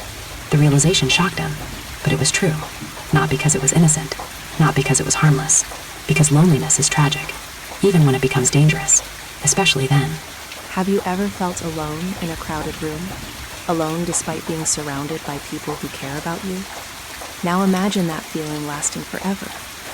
Imagine carrying it before the first story was ever told, before the first name was ever spoken. The grief inside that existence felt unimaginable. The first memory shifted again, thousands of faces appearing across its surface, thousands of lives, thousands of losses. Then a single voice emerged, a voice Ethan recognized. His mother's. Not the imitation, not the echo. Her actual memory, her actual love. The voice whispered softly, "I miss him too." Ethan froze. The words hit harder than any revelation, harder than any mystery. Because grief is universal. Everyone misses someone. Everyone carries an empty chair somewhere inside their heart. The chamber seemed to soften. The darkness hesitated. Even the black branches stopped spreading. For a brief moment, everything felt still, peaceful. Then Noah stepped forward, looking directly at the first memory, and smiled. Not with fear, not with anger, with compassion. The sight broke Ethan's heart, because Noah should have hated it, had every reason to hate it. Instead, he understood it. The boy spoke quietly. "You were lonely." The first memory froze. The pale light flickered. Noah nodded. "I know." Silence. The creature listened. Really listened. Perhaps for the first time. Noah continued. "You wanted someone to stay." The first memory shifted. The chamber trembled. The pale light dimmed slightly. And somehow, Ethan sensed sadness. Profound sadness. Ancient sadness. The sadness of something that had existed too long without being understood. Noah smiled gently. "But you can't keep people by taking them." The words echoed beneath the silver tree. Simple. Childlike. True. The first memory became motionless. The chamber waited. The roots waited. The doorway waited. Everything waited. And then, the creature remembered. Ethan felt it happen. A memory passing through the chamber. A memory older than language. Older than names. A memory of the first story ever shared. Two people sitting beside a fire. One telling a story. The other listening. Connection. Understanding. Not possession. Not ownership. Connection. The first memory trembled. The pale light flickered violently. Something inside it was changing. Something old. Something wounded. The fifth child watched, hope appearing in his eyes. The first memory turned toward him, and for the first time, the creature seemed uncertain. Lost. Like a parent realizing a mistake. Like a child learning a painful truth. The fifth child stepped forward slowly, tears still falling, yet no longer afraid. Then he whispered, "I stayed." The chamber froze. The creature stopped moving entirely. The fifth child smiled sadly. "I stayed all this time." The words shattered something. Not physically, emotionally. The loneliness, the misunderstanding, the centuries of longing. All of it. The boy's voice trembled. "I was here." The first memory seemed smaller suddenly. Less enormous. Less impossible. The fifth child took another step. "You weren't alone." The pale light cracked, a fracture running through its center. The first memory shook violently, and for the first time since appearing, the creature cried. Not tears. Memories. Thousands of memories falling from its surface like rain. Lives. Stories. Names. Love. Loss. Everything it had carried alone. Everything finally released. The silver tree blazed with light. The darkness retreated. The roots healed. The chamber brightened. And Ethan finally understood. The first memory had never wanted power. Never wanted control. It only wanted someone to remember it. Someone to stay. Then the fifth child turned toward Ethan. Hope shining in tear-filled eyes. Waiting. Waiting for the thing he had never possessed. The thing every person deserves. A name. The first memory wept. Not in tears, but in falling worlds. Hundreds of memories drifted from its collapsing form like glowing snow. Each one a life. Each one a story. Each one finally released. The chamber beneath the silver tree was no longer dark. No longer suffocating. Light spread through the roots. Through the branches. Through the broken cracks in reality itself. The shadow that had entered the doorway trembled. For the first time, it looked uncertain. The keeper still held the tree upright with both hands. Margaret stood beside him, exhausted, but steady. Noah remained at the center of it all, small, fragile, yet unshaken. And the fifth child stood waiting, not moving, not speaking, just waiting, as if the entire existence of the world had narrowed down to a single thing, a name. Ethan looked at him, really looked at him, not as a mystery, not as A fragment, not as something broken or unfinished, but as a boy who had never truly been given the chance to exist as himself. The first memory trembled again. A low resonance echoed through the chamber. Not threatening, not angry, more like a question, a final question. The fifth child closed his eyes, as though afraid of the answer, or afraid there wouldn't be one. Ethan took a step forward. The sound echoed softly. The entire chamber seemed to listen. Noah looked at him. The keeper looked at him. Even the doorway paused, waiting. Ethan's voice came quietly, almost unsure. "You don't get to be Noah." The fifth child flinched, a small, painful reaction.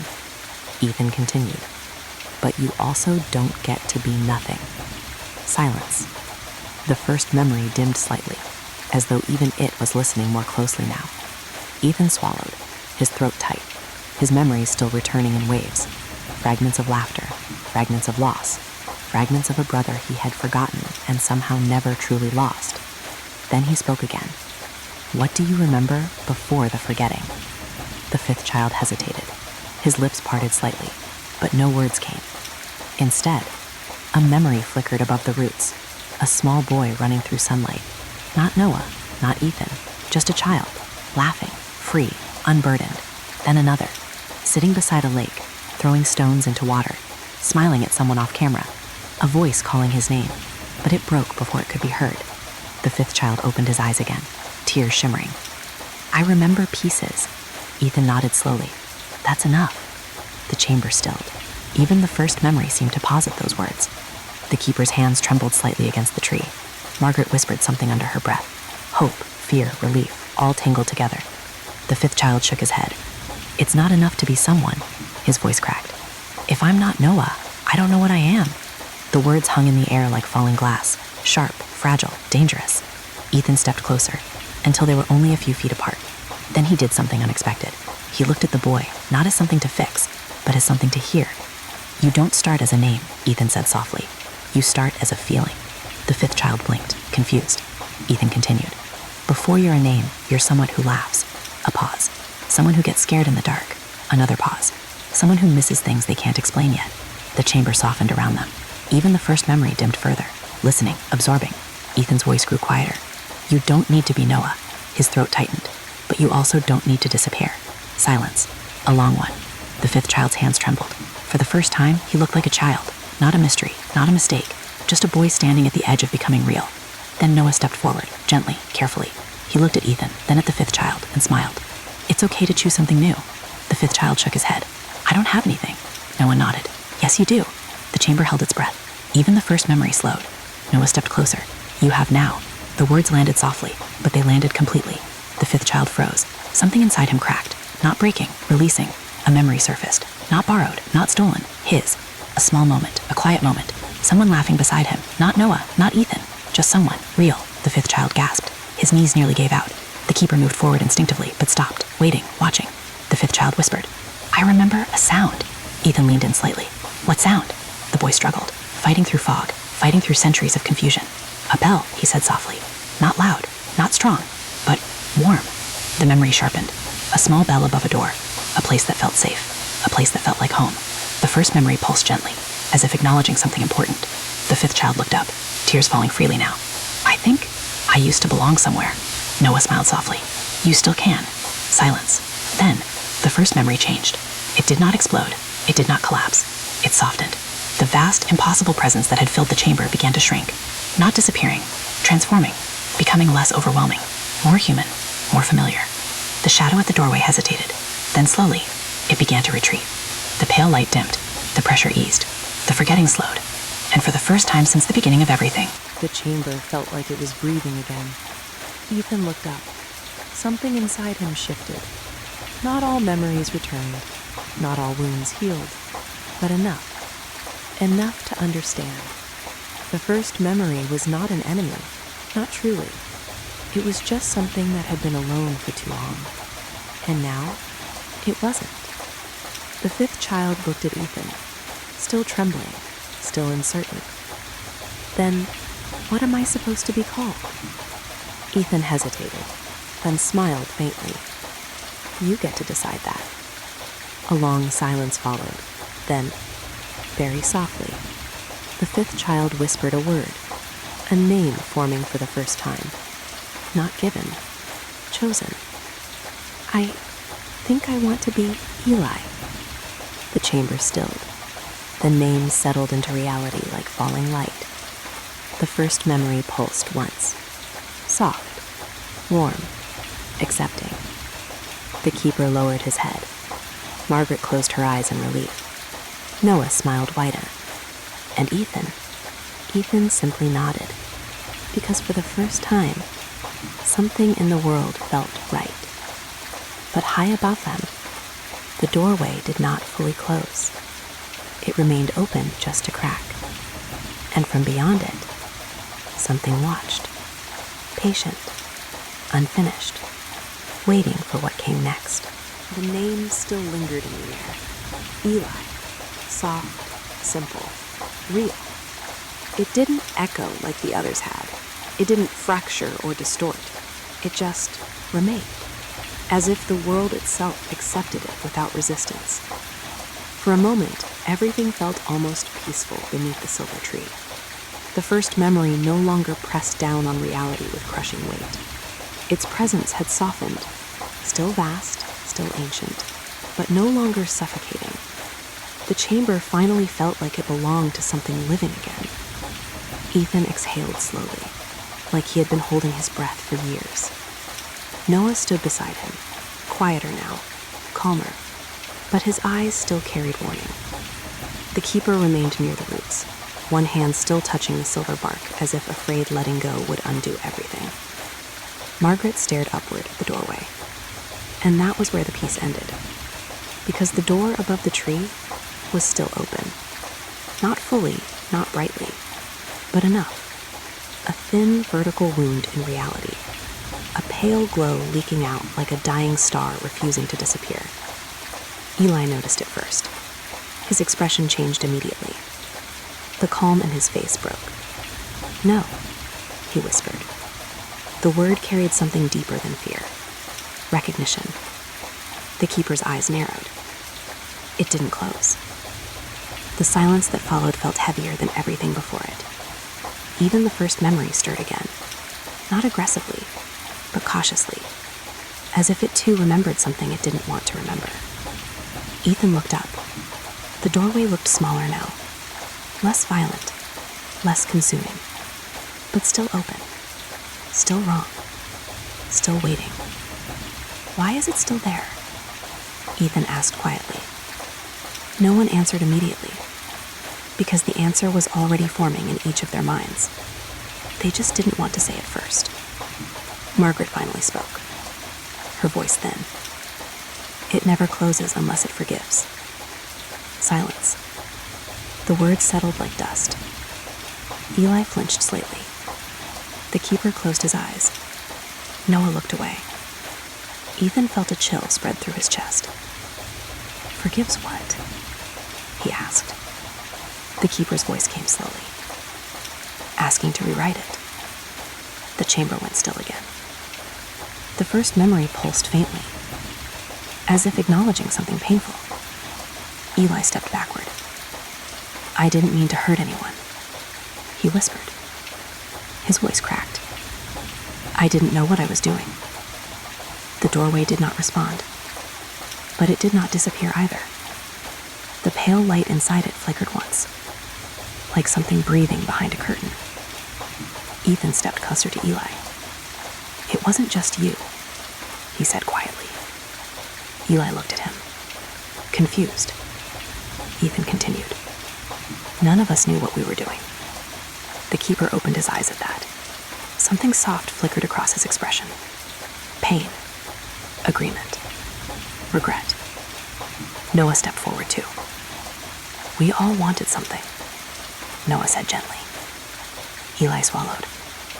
"I just wanted not to be alone." The chamber trembled slightly.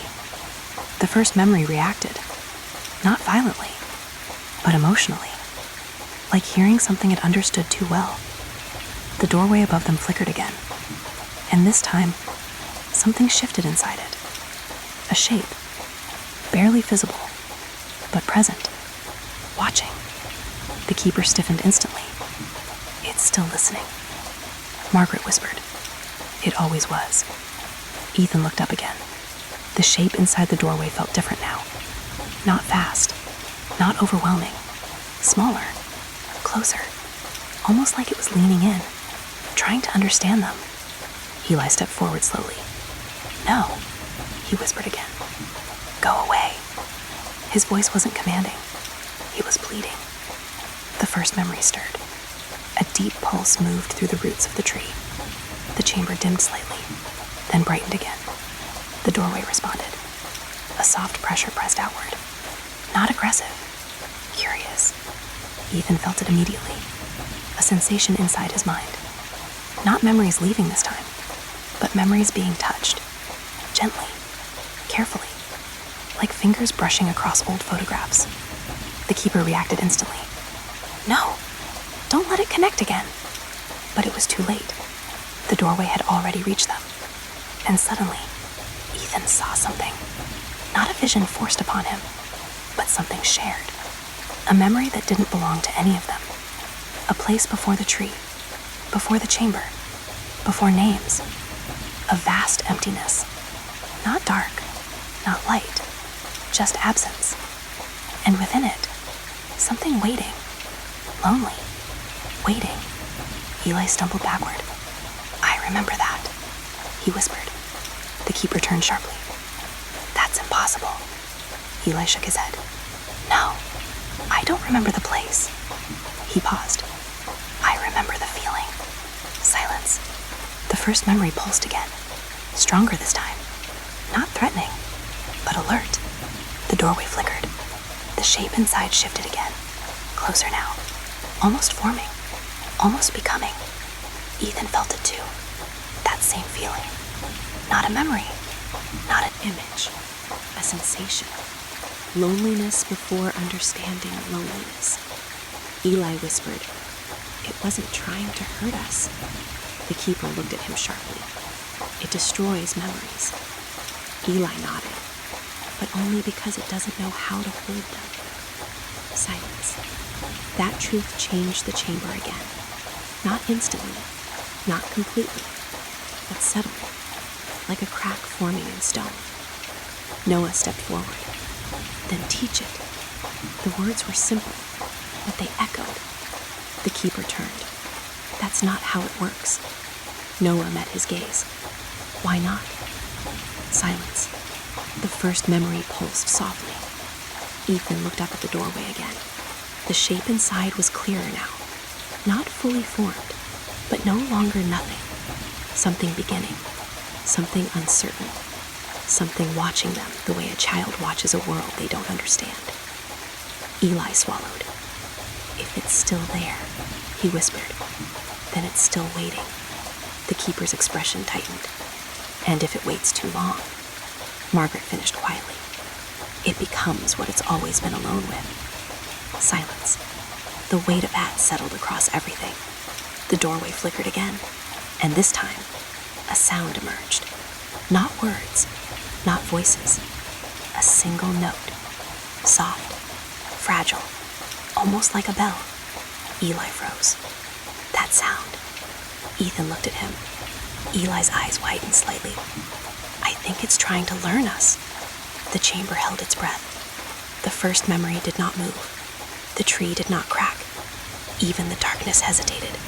Because for the first time, the thing beyond the door was not demanding. It was listening. And somewhere deep inside the pale light, something reached out again. Not to take, but to understand. The sound lingered. A single note. Soft as breath. Fragile as grass held against light. It did not echo. It did not multiply. It simply existed, hovering in the chamber like something unsure whether it was allowed to stay. Eli's eyes whitened. That's it again. His voice trembled. The keeper stiffened instantly. No one responds to it, but Ethan already felt it. Not in his ears, inside his thoughts. A sensation like being gently observed, not judged, not taken, just noticed. The doorway above the silver tree flickered again. The pale light inside it shifted, not expanding this time, not collapsing, learning. The first memory reacted softly beneath them, a slow pulse through the roots. Not fear, recognition, as if it too understood what was happening. Noah stepped forward first, careful, slow, his voice gentle. Can you hear us? Silence. Then, the note returned, slightly different, warmer, less uncertain. Eli whispered, "It's copying." The keeper turned sharply, not copying. A pause, trying. The distinction mattered. Ethan felt it immediately. This wasn't imitation. It was experimentation. The thing beyond the doorway was not repeating sound. It was testing meaning. The chamber darkened slightly as the first memory stirred again. Not aggressively, but attentively, as though something old inside it had awakened to something new. Eli stepped closer to the roots, his hand shaking. If it learns wrong, he stopped. Couldn't finish. Margaret finished for him, voice quiet. Then it becomes wrong. Silence followed. Heavy, uncomfortable. True. The keeper's jaw tightened. That's why I cannot stay connected.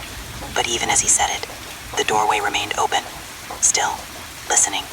Ethan looked up. Inside the pale light, the shape was clearer now. Still incomplete, but no longer formless. Edges forming, contours shifting, like a sketch slowly becoming a face. Not human, not yet, but trying.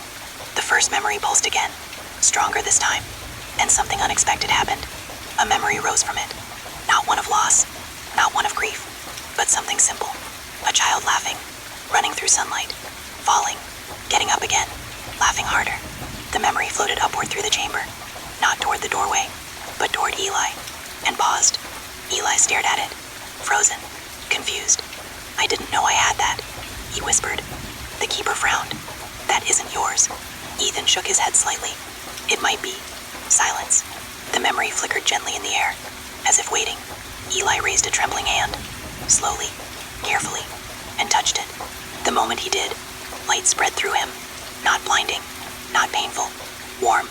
A small gasp escaped his lips, and for a brief instant, Eli smiled. Not the sad smile he had carried since the beginning. A real one. The chamber shifted. The first memory reacted immediately. A ripple moved through its vast presence. The doorway flickered. Inside it, the shape paused, watching. Eli stepped back slightly, stunned. I felt something. His voice broke. Like mine. The keeper looked disturbed. That memory Never attached to you. Ethan studied him. But it responded to him. Noah nodded slowly. That means it's choosing. Silence. The idea settled across the chamber like falling dust. Choice. The first memory pulsed again, this time softer, almost curious. The doorway responded. The note returned, slightly longer, slightly clearer, almost a phrase. Eli swallowed hard. It's learning through us, Margaret whispered. Everything does. The keeper shook his head. Not like this. But even he sounded uncertain now, because something fundamental was shifting. The boundary between memory and identity was thinning, not breaking, changing. Ethan looked at the doorway again. The shape inside had changed. It no longer felt like emptiness trying to understand existence. It felt like existence trying to understand itself. Then, something unexpected happened. The voice returned.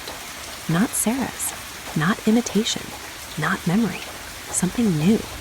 A voice forming for the first time. Unstable, fragmented, careful. Then. He froze. Noah stiffened instantly. Eli turned sharply. The keeper stepped forward. That's not possible. The voice tried again. Then. The syllables were imperfect, like a child learning to speak. Ethan felt his chest tighten. It's not calling me, he whispered. It's learning to say it. The first memory surged softly. The doorway flickered. Inside it, the shape shifted closer, now unmistakably trying to form a face. Not from taking, from observing, from learning. Eli stepped back slowly. This is how it starts, he whispered. The keeper nodded grimly. Yes. A pause. And how it ends. Silence. The chamber darkened slightly. The first memory pulsed once more, but weaker this time. Not fading, releasing. Eli looked up at the doorway again. Fear still there, but something else too. Curiosity.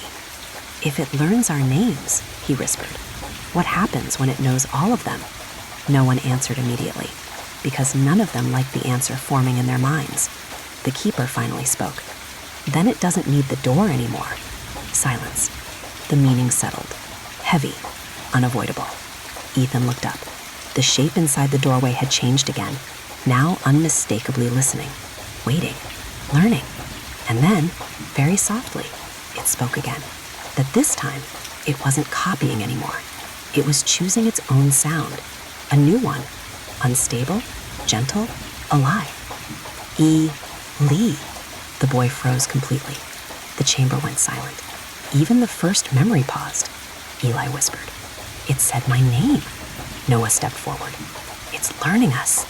The keeper looked up at the doorway, his expression unreadable, but his voice was quiet. It's becoming us. The first memory pulsed once, strong, final, warning. And above them, the doorway slowly opened wider. The doorway widened, not suddenly, not violently, like something exhaling after a long, patient breath. The pale light spilled farther into the chamber beneath the silver tree, and with it came silence. Not absence, not emptiness, a listening silence, the kind that feels alive. Eli stood frozen, his name still lingering in the air like a touch that hadn't fully faded. Eli, he whispered it back to himself, almost disbelieving, as if testing whether it belonged to him. The keeper stepped forward immediately, no more speaking to it. His voice was sharp now, strained.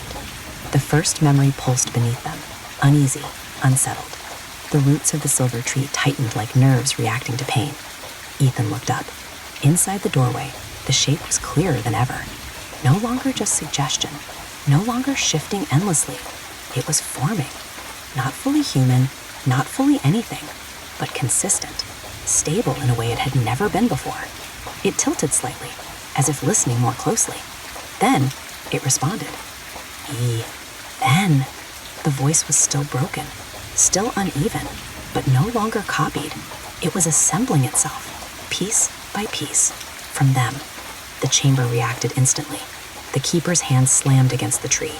Silver light erupted through the roots. Stop engaging it. But Noah shook his head. No, it's already engaged. Eli stepped back slowly, fear returning, not of pain, but of consequence. What if it gets all of us wrong? He whispered. The question hung in the air, because it mattered. The first memory pulsed again, stronger this time. Not warning, correction. A deep resonance moved through the chamber, as if something ancient inside it disagreed. The doorway flickered. The shape inside hesitated. Then it tried again. Noah. Noah froze. His breath caught. The keeper turned sharply. That's not... But Noah raised a hand, stopping him, because he had heard it too. Not as imitation, not as echo, as recognition. The first memory surged. Light rippled through the silver tree. And suddenly, a memory surfaced. A lake, 2 brothers, a younger Ethan laughing, a younger Noah, pushing a small wooden boat into the water. The memory rose into the air, not as vision, but as presence, and the doorway reacted immediately. The shape inside leaned closer, studying it, learning. Eli whispered, "It understands relationships." The keeper's voice tightened. That's the most dangerous thing it could learn. Silence. The memory hovered between them in the doorway, waiting. The shape inside the light reached toward it.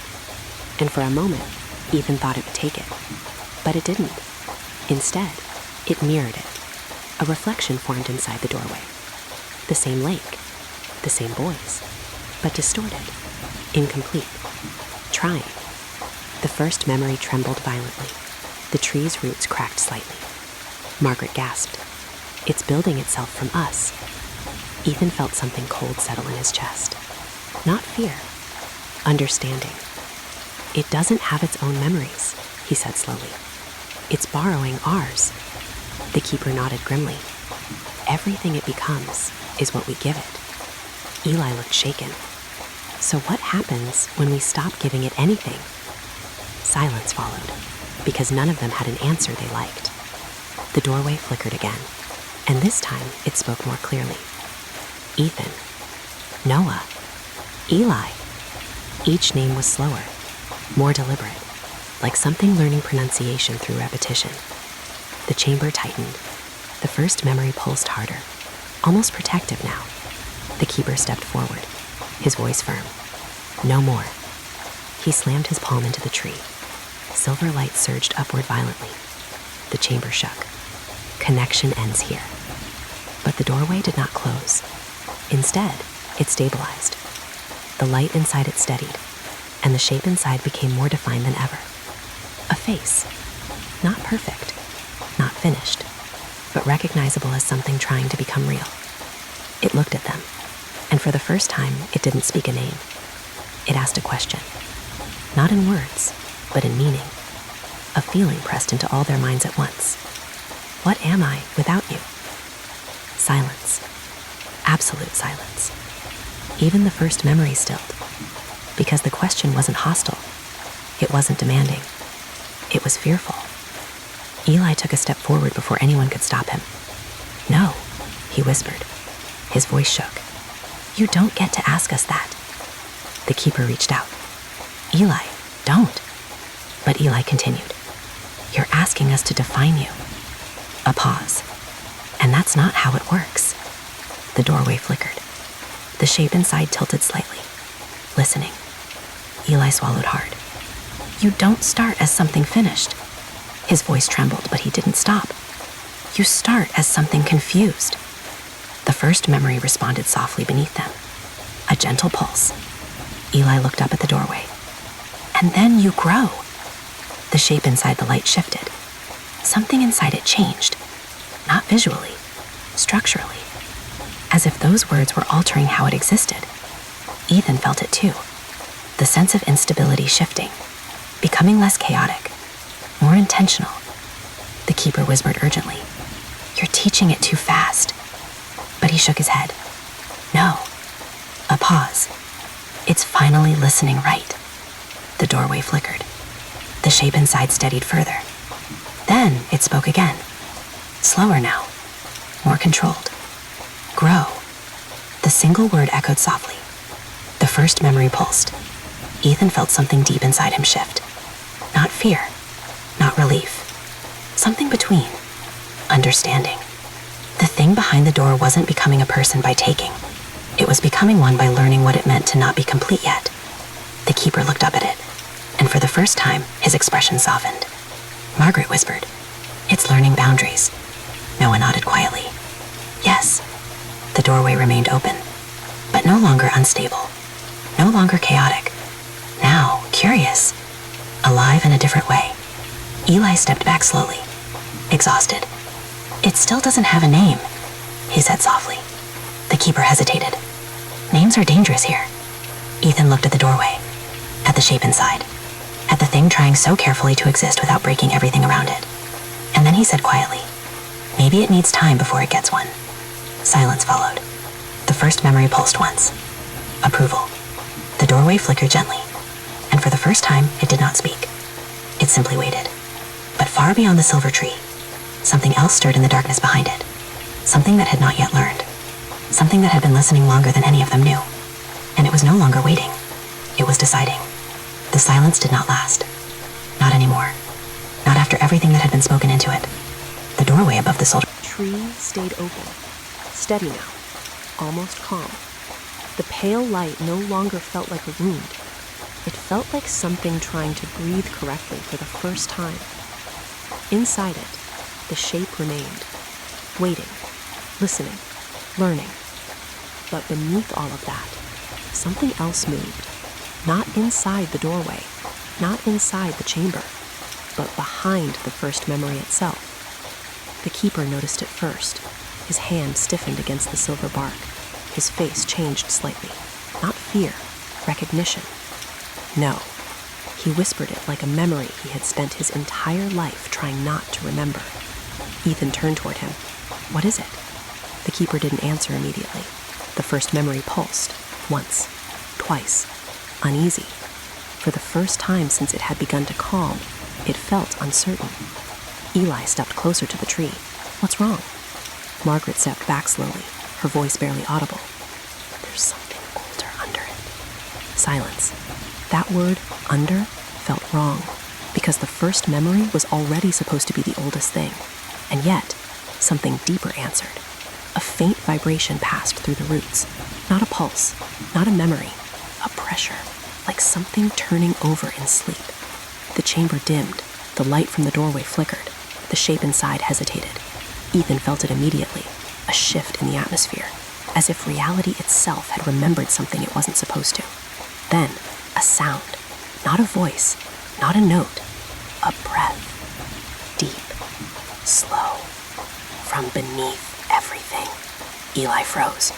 That's not the doorway. The keeper finally spoke, his voice strained. It was never just the first memory. Silence. The roots of the silver tree tightened violently. Cracks spread through the chamber floor. The first memory pulsed harder now, but not in control. In reaction, like something trying to hold a door shut. Ethan stepped back. What's underneath it? The keeper's eyes darkened. The thing it was built on top of. A pause. The thing it never fully covered. The chamber trembled. The doorway flickered again. Inside it, the shape turned sharply, as if it sensed the same thing. Eli whispered, "It's scared." Noah looked up. Not of us. Margaret shook her head. No, of what it was built over. The first memory surged, suddenly stronger, but unstable. The silver light became jagged. The chamber walls shook.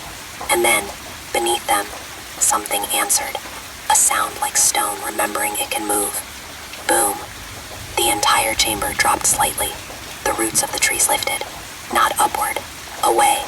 As if something beneath them was pushing back. Ethan staggered. What is that? The keeper closed his eyes and said the truth. The original silence. The words froze everything. Even Eli. Even Noah. Even the doorway. Ethan whispered, "That's not a thing."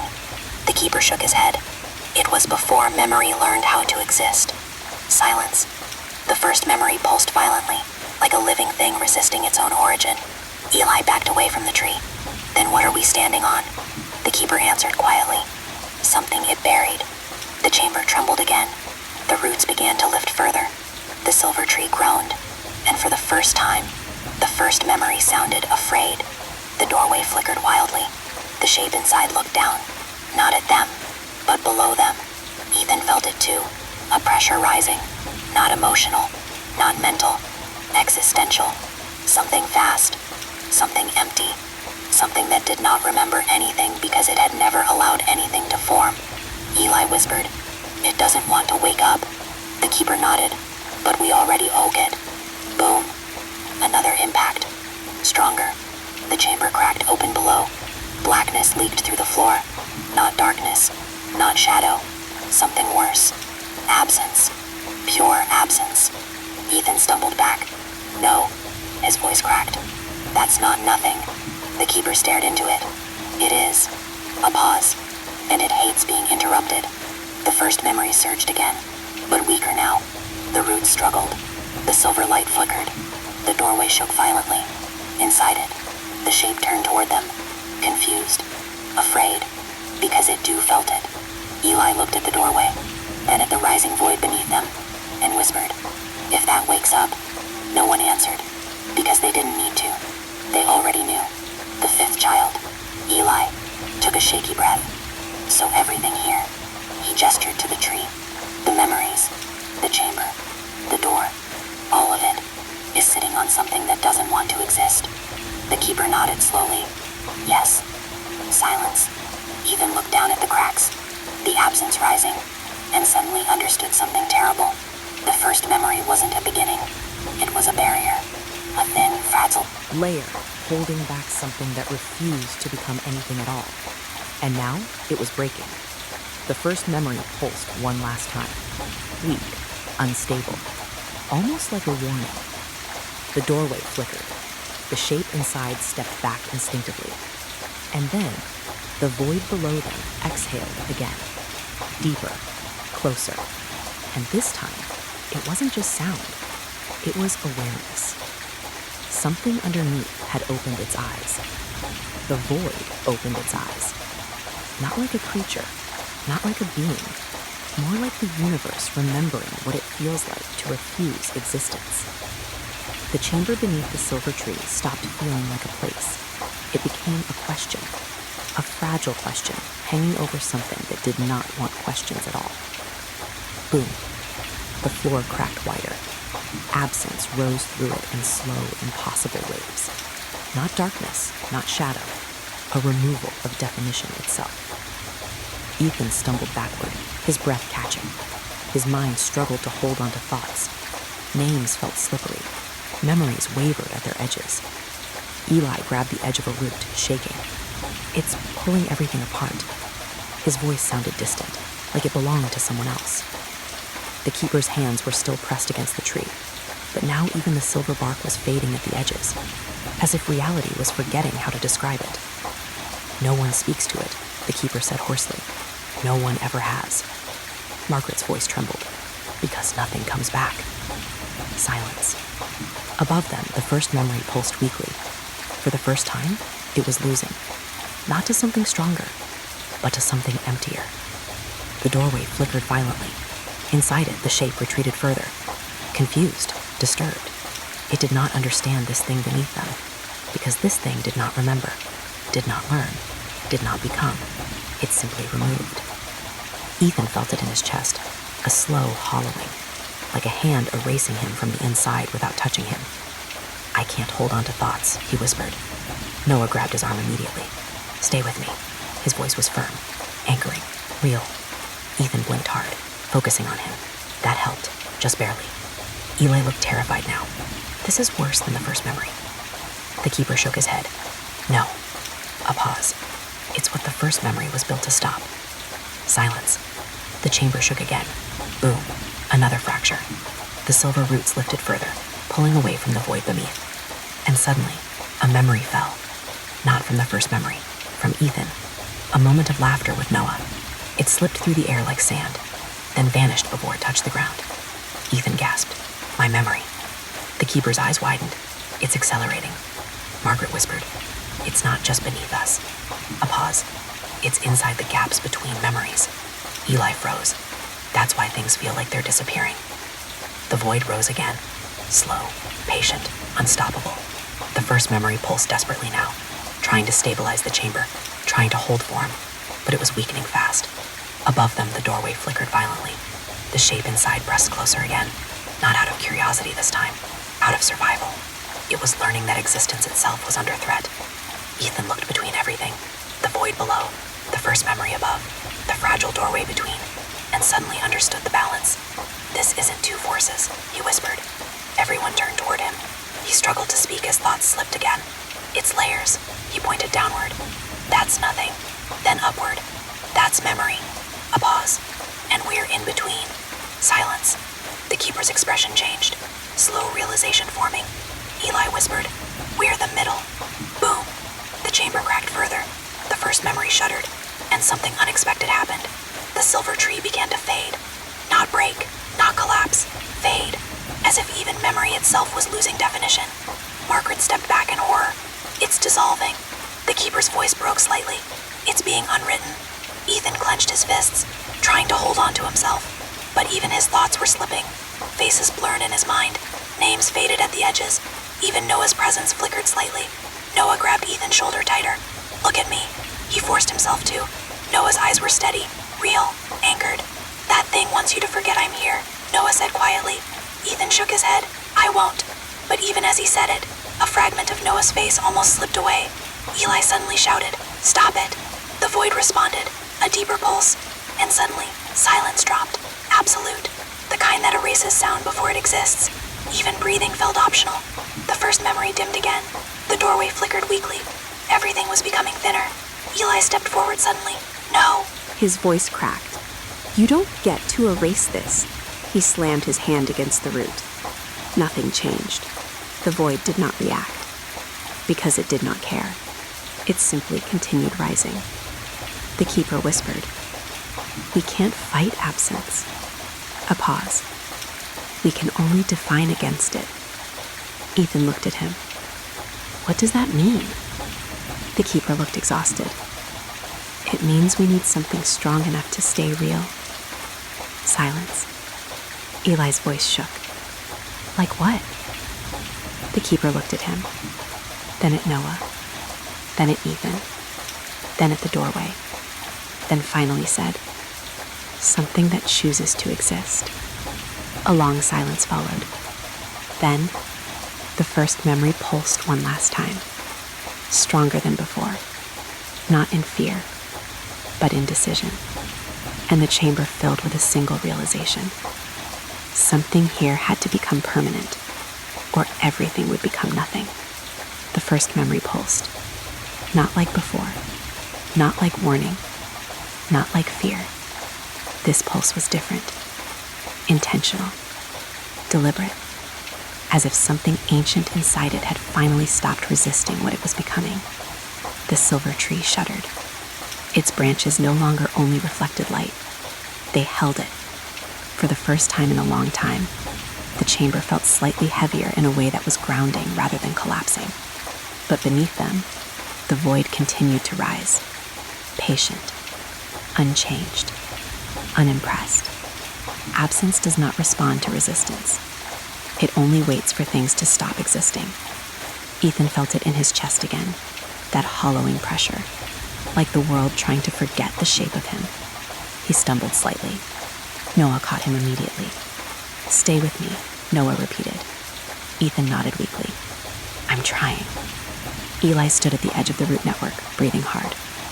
I can feel it pulling my name apart, he whispered. The keeper's voice was strained. It's not targeting names. A pause. It's targeting definition. Silence. Margaret backed toward the trunk of the tree. We need something stable, she said.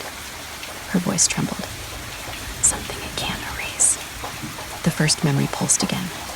Stronger. The chamber reacted. For the first time since the void appeared, the silver roots did not lift away. They anchored. Ethan felt it immediately. A shift. Not in reality, but in commitment. The first memory was not retreating anymore. It was holding. The doorway above flickered. Inside it, the shape hesitated, then slowly moved closer. Not because it understood the void, but because it was choosing not to vanish. Eli looked up. It's staying. The keeper nodded slowly. Yes. A pause. And so are we. The void beneath them responded. A deeper pulse. The chamber dimmed again. But the first memory pushed back. A soft wave of silver light spread through the roots. Not strong enough to destroy the void, but strong enough to resist being erased. Ethan swallowed hard. What is it doing? The keeper answered quietly. It's defining us. Silence. Another pulse. The first memory sent something upward. A memory, but not like before. This one was different. It did not rise randomly. It was chosen. It floated through the chamber slowly. A single moment. Ethan saw it clearly. A lake. Two brothers. Noah laughing as he threw a stone across the water. Ethan beside him. Younger, lighter, alive in a way that felt almost foreign now. The memory stabilized midair, did not fade, did not slip. It held. The void below surged, but the memory remained intact. Eli stared at it, its anchoring reality. The keeper nodded. Memories are resistance. Silence. The void pressed upward harder. The chamber shook violently. Boom.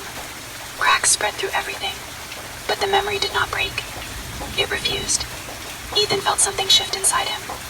You're using memory to fight it. The keeper shook his head. Not fight. A pause. Exist. The first memory pulsed again. And another memory rose. Not Ethan's this time. Eli's. A bell. A doorway. Warm light spilling into a small room. Someone calling his name gently. Not loudly. Not forcefully.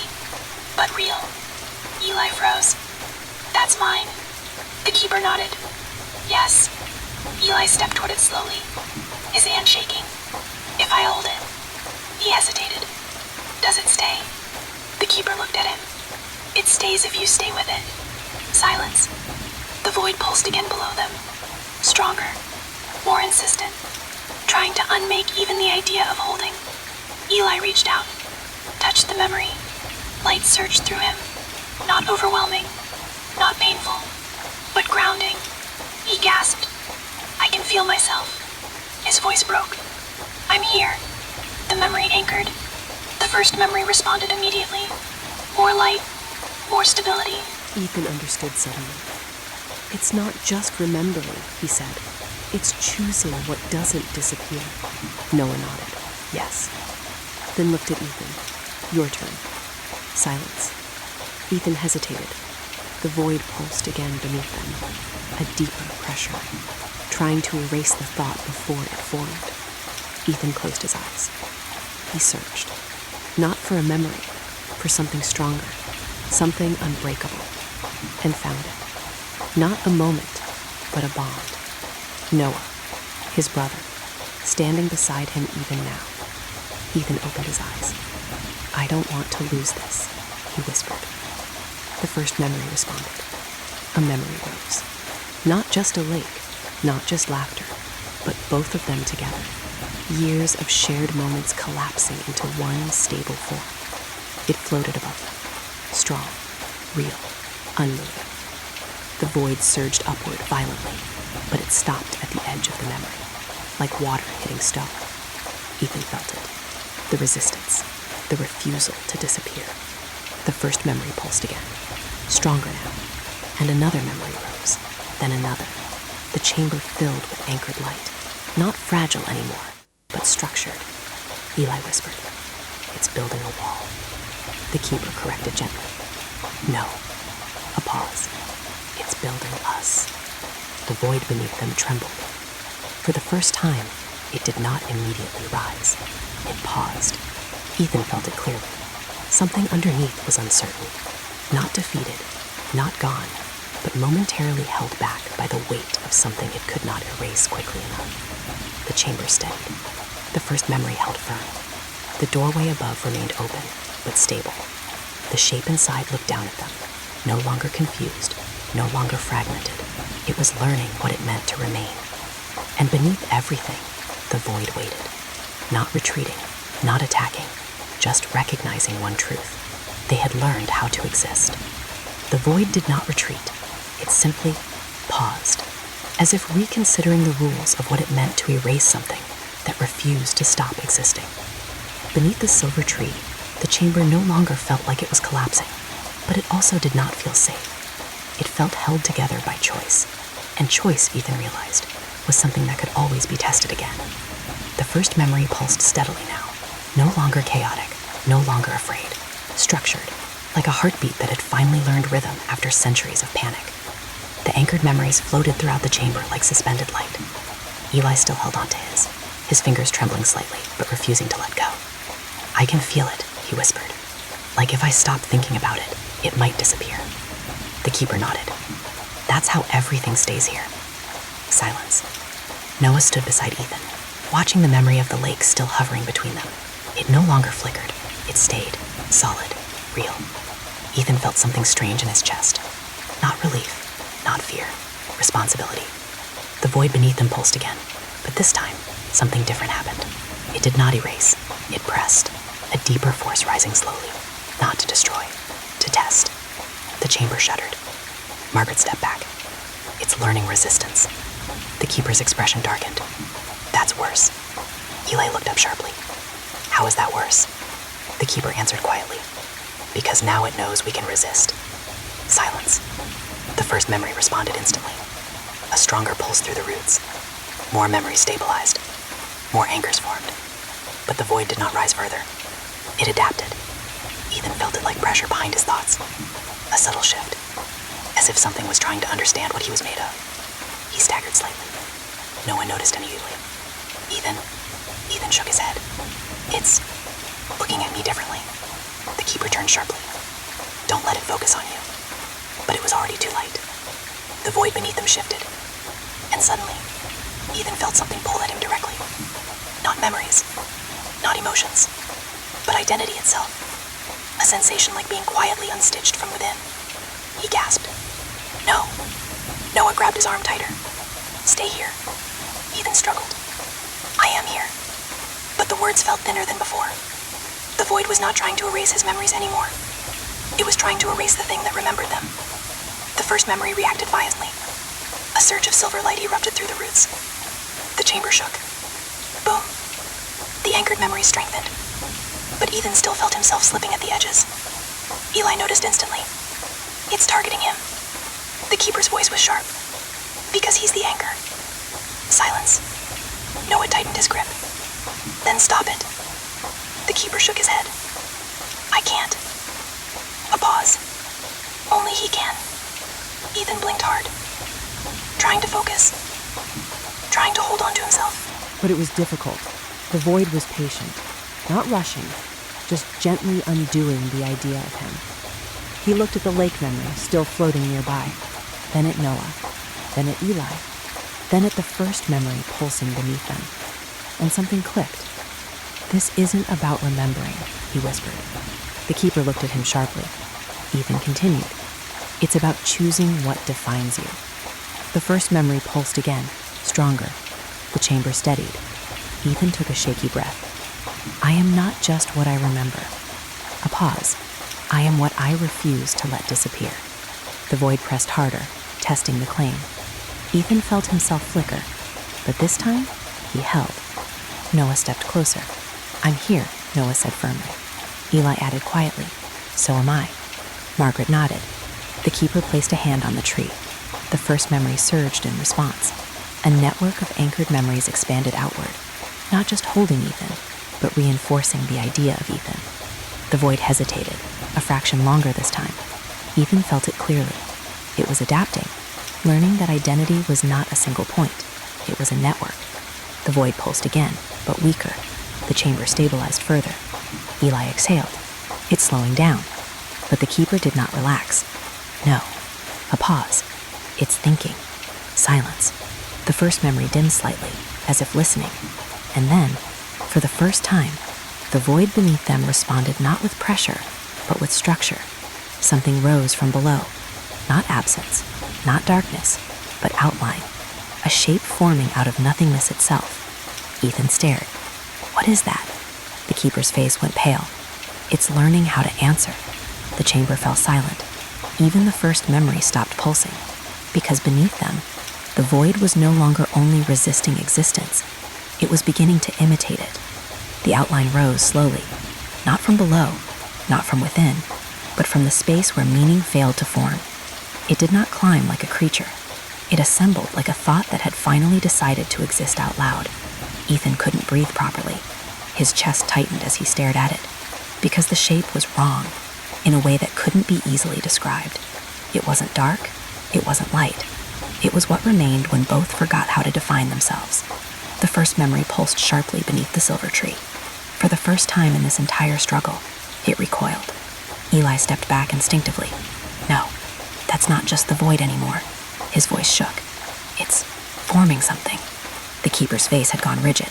This is what happens when absence learns structure. Silence. The shape continued to rise, slow, deliberate, not violent, not rushed. It looked like it was trying to remember how existence worked by copying the space around it. The chamber trembled. The anchored memories flickered slightly. Noah stepped forward immediately. Don't let it get close to Ethan. Ethan didn't move. He couldn't, because the shape was looking at him, not with eyes, but with recognition that had no source. And suddenly, he felt it, a question forming inside his mind, not spoken, not heard. What are you, if not remembered? Ethan staggered. The question hit deeper than the void's pressure ever had. Eli grabbed his arm. Ethan, don't listen to it. But it was too late.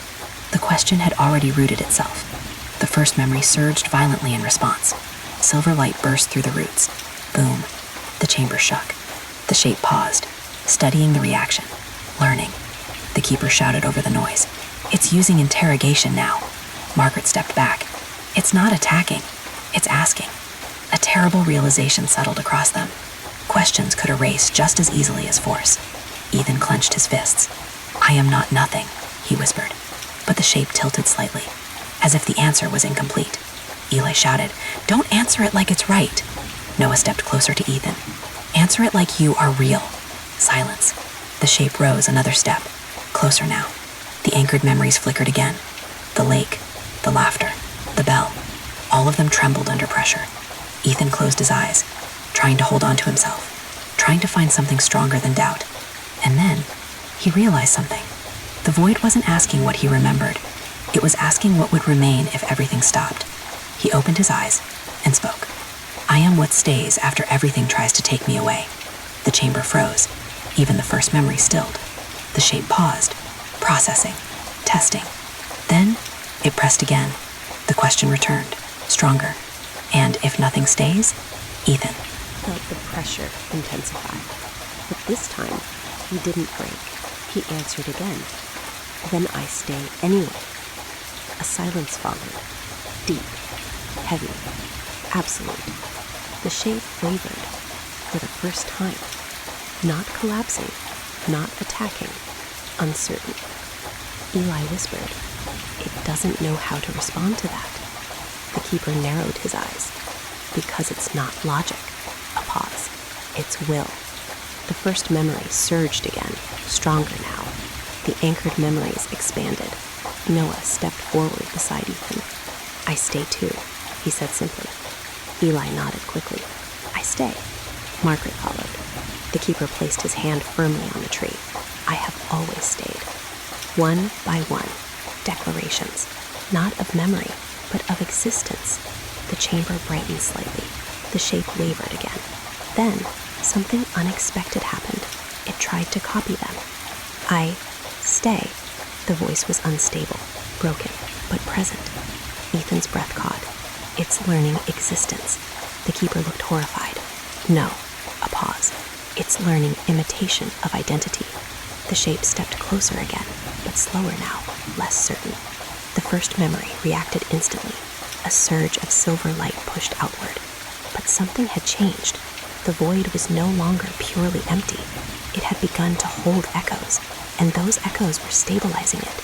Ethan felt it, a terrifying realization. It's not trying to erase us anymore. Noah looked at him. What is it doing? Ethan swallowed. It's trying to become us. Silence.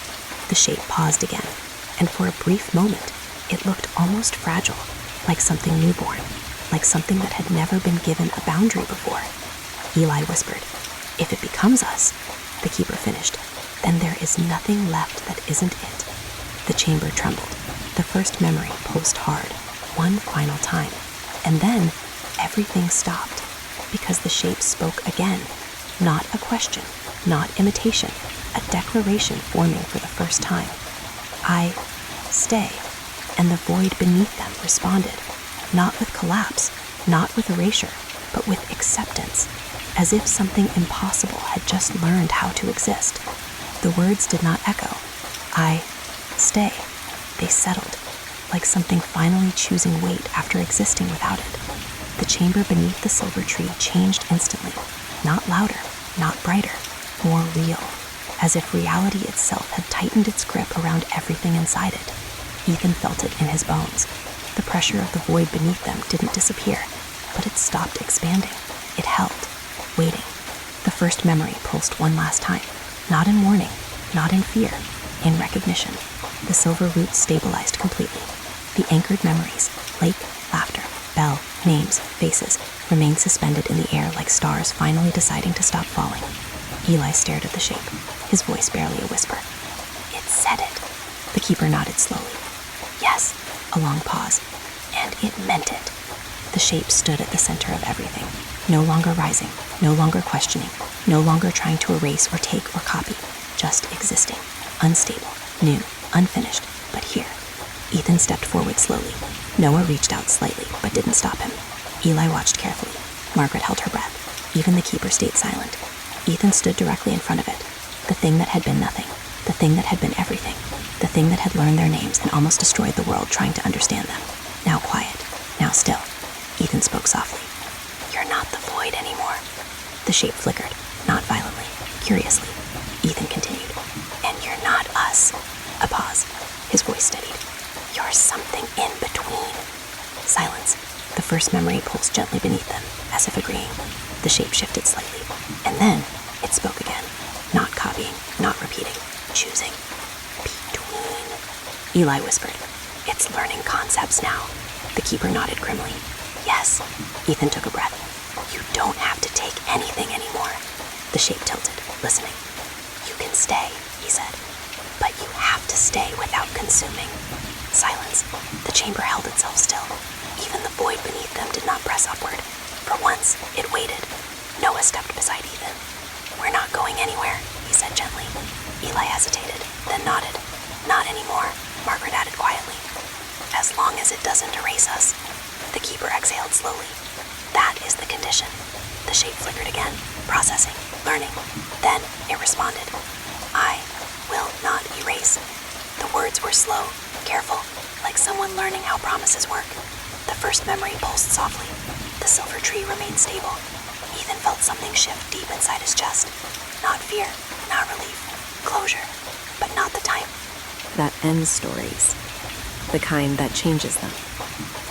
He looked at Noah, then Eli, then the keeper, then at the shape, and realized something quietly profound. Nothing here had truly been destroyed. Not Noah, not Eli, not even the first memory. Everything had only been misunderstood, rewritten, and now relearned. The void beneath them remained, but it no longer moved.